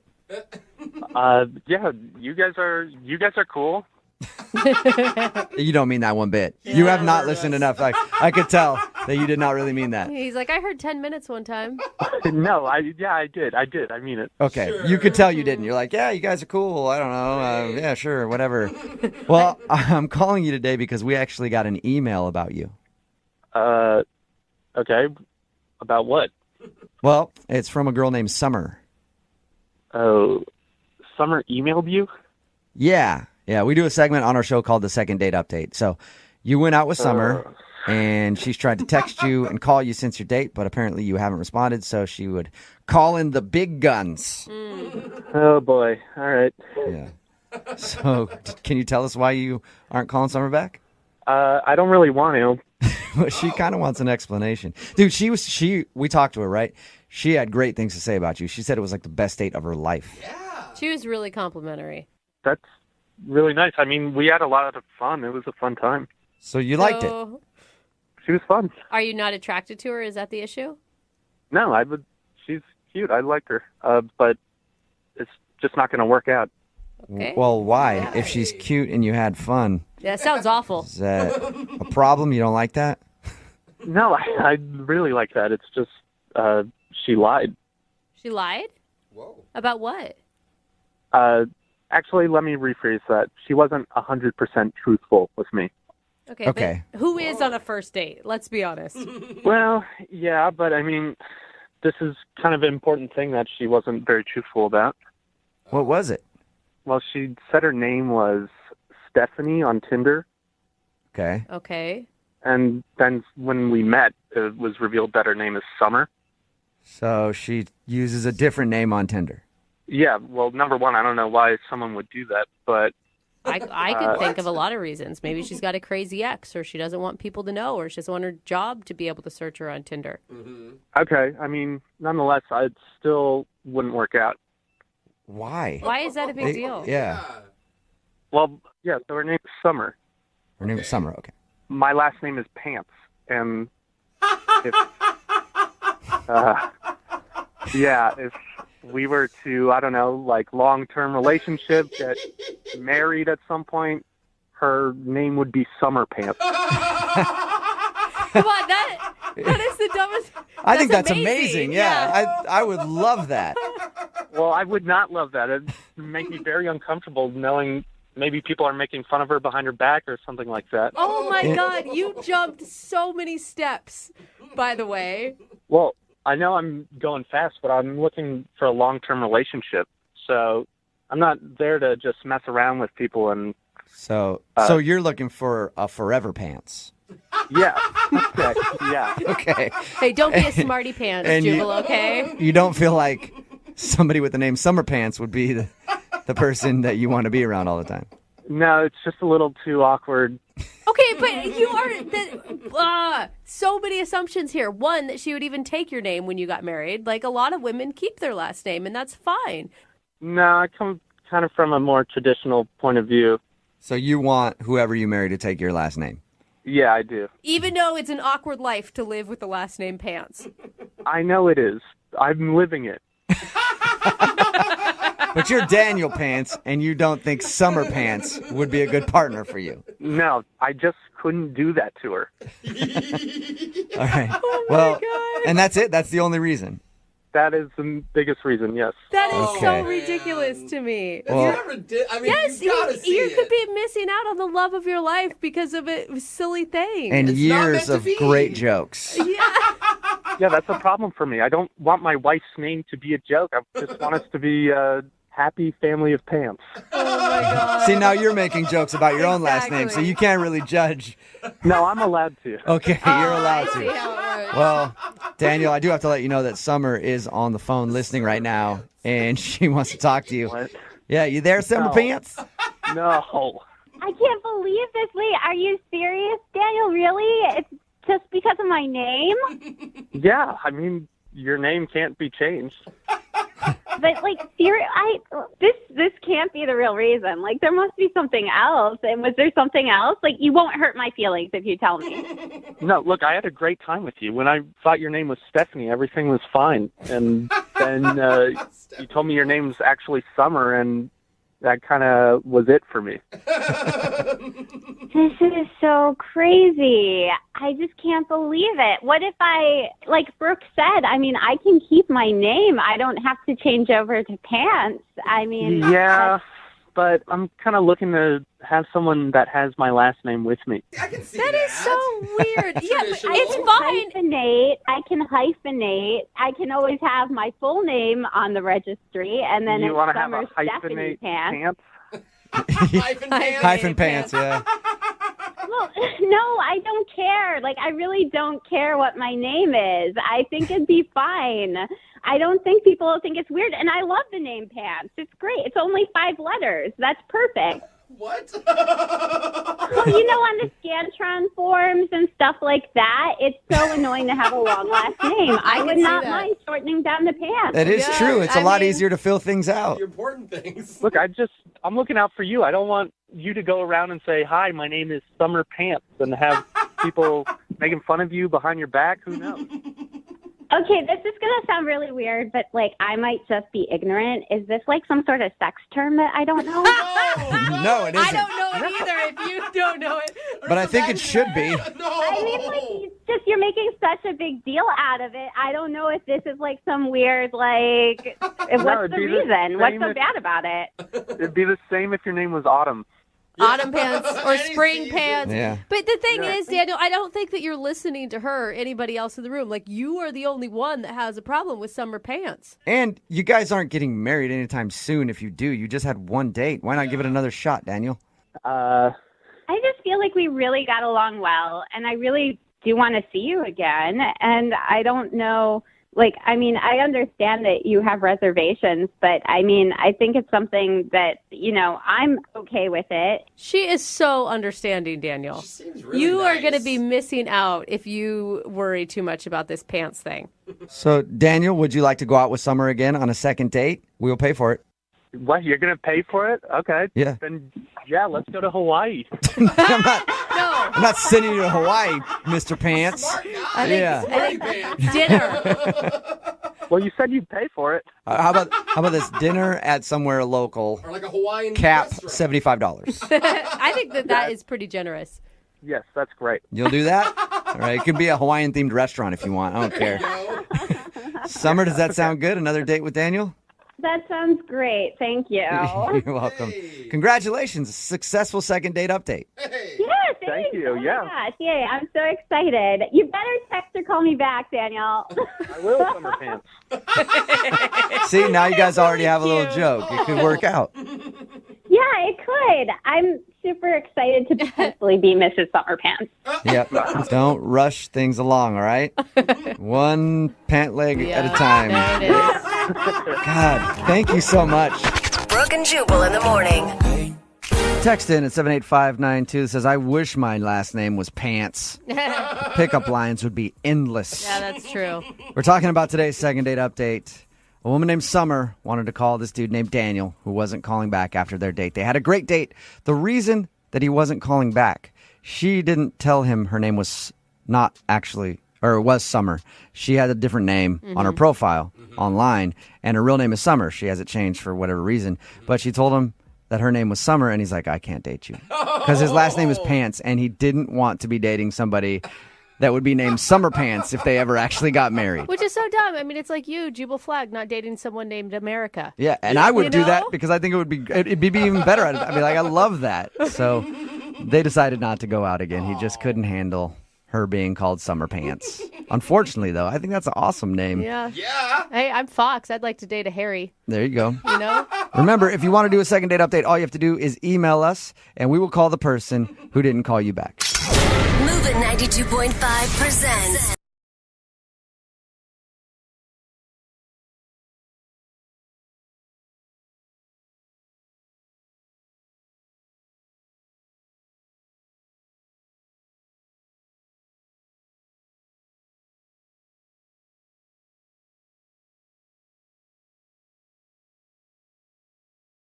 Moving 92.5. Brooke and Jubal's second date update. I'm not an expert, but I always feel like if you're out on a first date and you don't make it to the intended place you were planning on going to, that probably wasn't a good date. Like if it ends before you actually got to where you wanted to have the date, probably not good. What if it ends at your house, in your room, your bedroom before? Like I said, I'm not an expert. That could be a good thing. Yeah. Rich is on the phone with us right now. His date actually halfway happened. He never made it exactly where he wanted to go. He went out with a girl named Danielle. They were supposed to go to a Sounders game, apparently. But Rich's email says that they didn't make it that far. What's up, Rich? How are you? Hey, Jubal. So tell us about your date. Why didn't you make it to the Sounders game? I mean, that's kind of what I'm trying to figure out, actually. Okay, Rich, start from the beginning. Where did you meet her? Okay, well, I met this girl, Danielle, through friends on Facebook, actually. Okay. And, like, right away, like, the first time I saw her, I was like, she's super, super cute. And she seems like, you know, a really cool person from, you know, just from her profile. Right, some hilarious status updates. You were like, oh my gosh, great sense of humor. Yeah, you know what I mean. Okay. And, of course, like, when my buddy's like, oh, dude, she has a boyfriend, you know, her status was like in a relationship. She had a boyfriend, and so I kind of just didn't really think about it. And then all of a sudden I see that, you know, her status changed and she's single. So like, this is my chance. So you stalked her profile. You stalked her profile for months, waiting until she broke up with her boyfriend. And you're like, now I can pounce. Oh, man. Good work. I mean, not exactly. Well, a Sounders game is a good first date, though. Yeah, I mean, I got really good seats, and like one of the things that I really liked about her is that she's a Sounders fan, and I thought that would be a really great first date, and you know, she seemed really excited about it. All right, but your email said that you didn't even make it to the game. So what happened? Well, I suggested that we just do like a little pre-gaming over at my house. Right. You know, just to kind of break the ice, I guess. Have a couple beers before the game or whatever. And so we're drinking some beers, just kind of like hang out. And there was like a little bit of a lull. And so I don't know if this was kind of a stupid move or whatever, but I suggested that we play Battleship. Okay. Okay. And so she was up for it. And so, I mean, I kind of was, you know, like letting her win. And, you know, just trying to be a good guy. Letting her win at Battleship, a game where you guess numbers. Yeah, because if I lost, I would never go out on a second date with that guy. Sliding her Totally diagram. let her win at that game of luck, basically. I was being nice. So yeah, we got to talking about our childhood and what our favorite games were growing up. You know, she was a big fan of Clue, and my favorite game growing up was Chutes and Ladders. This is all. How drunk? Okay, were you guys really drunk? We weren't really drunk, but we're definitely getting our buzz on. All right, because sure. it sounds like a drunken conversation where you start getting all heated about board games. So when did the date end? I mean, it was almost time to go, and she gets a call from somebody, I guess her friend, and she's like, I have to go, it's an emergency. So are you not believing that it was an actual emergency? You think it was like a setup from her friend to rescue her from the date? We were having a really good time, and we were hitting it off, and I wouldn't expect it to be like a fake emergency, you know? Yeah. But after that, I tried to see if everything was okay. I tried to see what was going on and called her a couple times, and it's been 10 days, and I just haven't heard from her at all. From the sound of everything, it sounds like maybe she did have an emergency. But Unless why- you're forgetting something. Are you forgetting something, Rich? What's that? Are you forgetting anything about the evening, like when you guys were arguing about board games or something? Did you, like, I don't know, did you call her a I don't know. Who knows? You sunk my battleship! Well, you know what I mean? Like, because you call up the second time and they're like, they left a very important detail out like that. It's like, yeah, the guy called me a and I left. You didn't do anything like that. You can't think of anything. No, I really can't. I mean, we were pretty buzzed, but I don't think I left anything out. I just don't get it. Okay. I do think it's weird. Like, if I had an emergency on a date and it was real, I would call the guy back later and say, hey, sorry about that. Let's reschedule. Did you go to the Sounders game by yourself? Oh, still? sad. No, I didn't even go, man. Like, Oh, man. I didn't have anybody to go with, and I was kind of worried too. Like, if it was a real emergency, I would have Yeah. felt bad, like posting pictures of me having a blast while she was No. like, I don't know, at the hospital or something. Like, Should have gone by yourself and just posted sad selfies, sitting in it next to an empty seat, and then tagged her in it just to let her know how sad you were she didn't make it to the game. I wish I would have thought of that. Yeah, see? Full of great ideas. All right, man. Well, we'll play a song, come back, call her, and get your second date update, okay? Thanks, guys. Yeah, man. Hold on. Moving 92.5. Brooke and Jubal in the mornings. Second date update.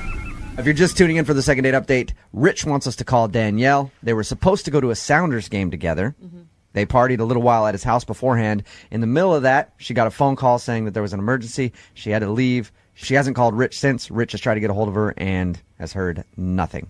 Has something like this ever happened to you before on a date, Rich? No, it hasn't. Would you describe yourself as a likable guy? I would say so. I mean, I got a good amount of friends. I feel like I'm a good guy, at least, you know. Okay. It's always a good question to ask somebody. some people to hang You out don't hear with. many people go like, no, actually, not likable at all. I'm a terrible Actually, person. you may say that about That's yourself, true. I am a Jubal. horrible bore. Yeah. You don't want to hang out with me at all. All right, Rich. We're about to call Danielle, see if we can get her on the phone, okay? Okay, thanks. Here we go.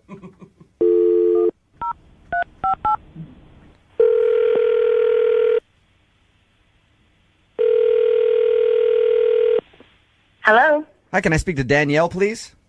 Yeah, this is Danielle. Hi, Danielle. This is Jubal from Brooke and Jubal in the Morning. How are you? I'm fine. Nice to meet you, Danielle. Why are you calling me? You actually recently went out on a date with one of our listeners, and they emailed us because you aren't calling them back, and they desperately want to see you again. Okay. Well, I'm dating a lot of people right now, so. You're dating a lot of people. Good for Okay, you. so if I throw a name out there, you might know who this person is. I mean, yeah, probably. His name is Rich, and you guys are supposed to go to a Sounders game together. Yeah, no, look, I told him I had an emergency. Right. He told us all of that.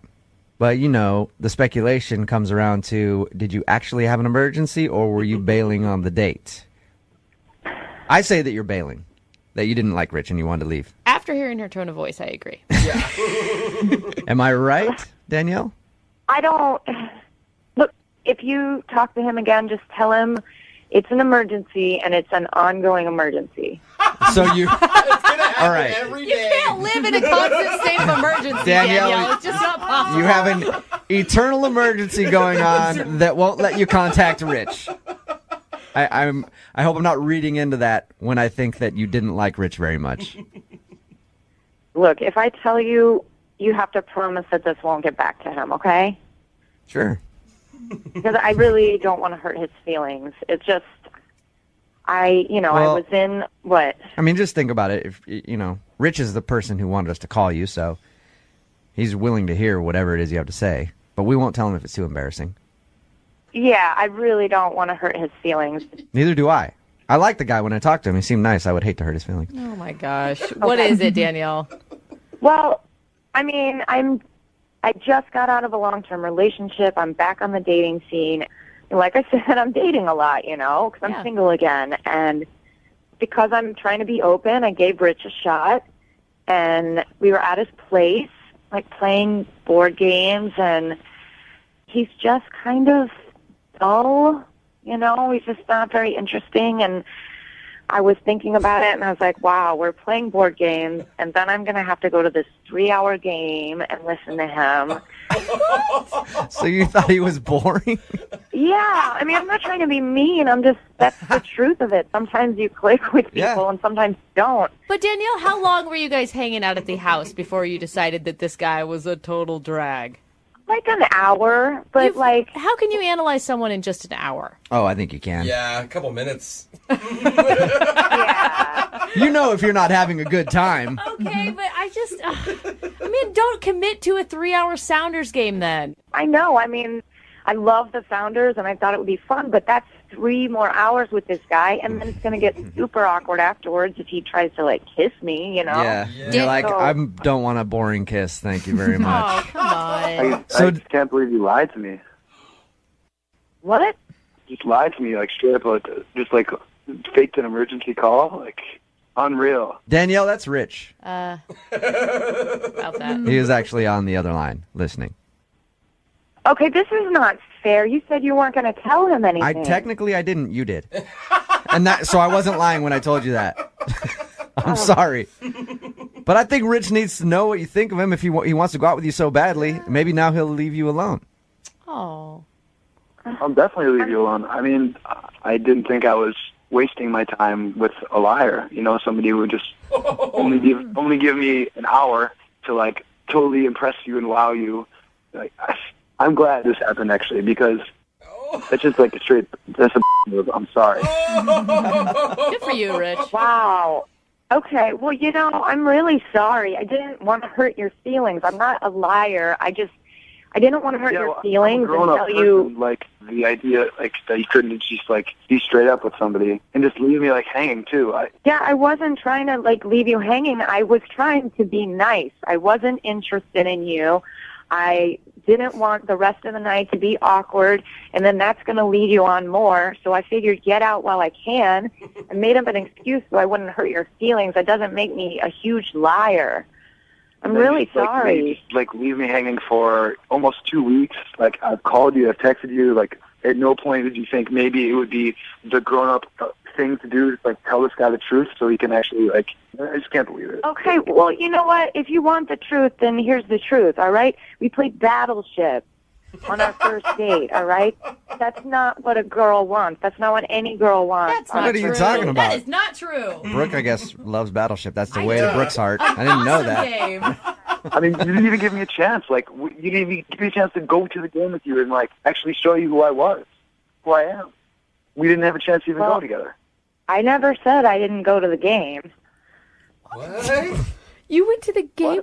What? You went to the game? Yeah, I wasn't going to tell you that I went to the game, but you're kind of being a right now. So if you really want to know, I was not clicking with you at all, and I got a message from another guy I'd been on a couple dates with. Oh, no way. He happened to have tickets.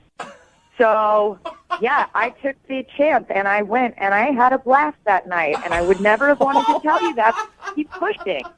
Are you serious, Danielle, or are you just trying to be mean to Rich because you don't like I'm him? not trying to be mean. I don't want to be mean, but I mean, good Lord. You know what? You, because that's bullshit. Oh, she ended up going to the game. I sat at home worrying about you. Obviously, shouldn't have even wasted any time. You're a man. That's unreal. Dude, Danielle. Wow. Do you have any remorse right now, Danielle, for this or no? Well, you know, I did. I felt bad the whole time, but now I don't. I really feel like he's being so rude to me. Like, I lied because I was trying to be nice, so I'm sorry. Wow. Ultimately, I'm glad, because I don't have time for people like you. I don't have time to be wasting my time on some. Yeah, Rich, you got games of Battleship to play with tons of other people. Oh, you guys, this deteriorates Hey, quickly. at this point, I would love to ask you guys if you two would go out on a second date. Come on, Jubal. We'll pay for it. Send you another Sounders game or something. Danielle, are you Absolutely interested? not. No? Okay. Rich, you interested? Oh, my God. Hell no. I thought for sure you guys would have gone out again. Weird. Well, there you go, Rich. You got your answer, man. She lied to you. Unbelievable, man. Unbelievable. Sorry, bro. Hey, Next Sounders game, I'll go with you. Great, that would be amazing, actually. Yeah, no, I probably got plans, though. Probably got plans. Sorry about that. Brooke and Jubal in the morning.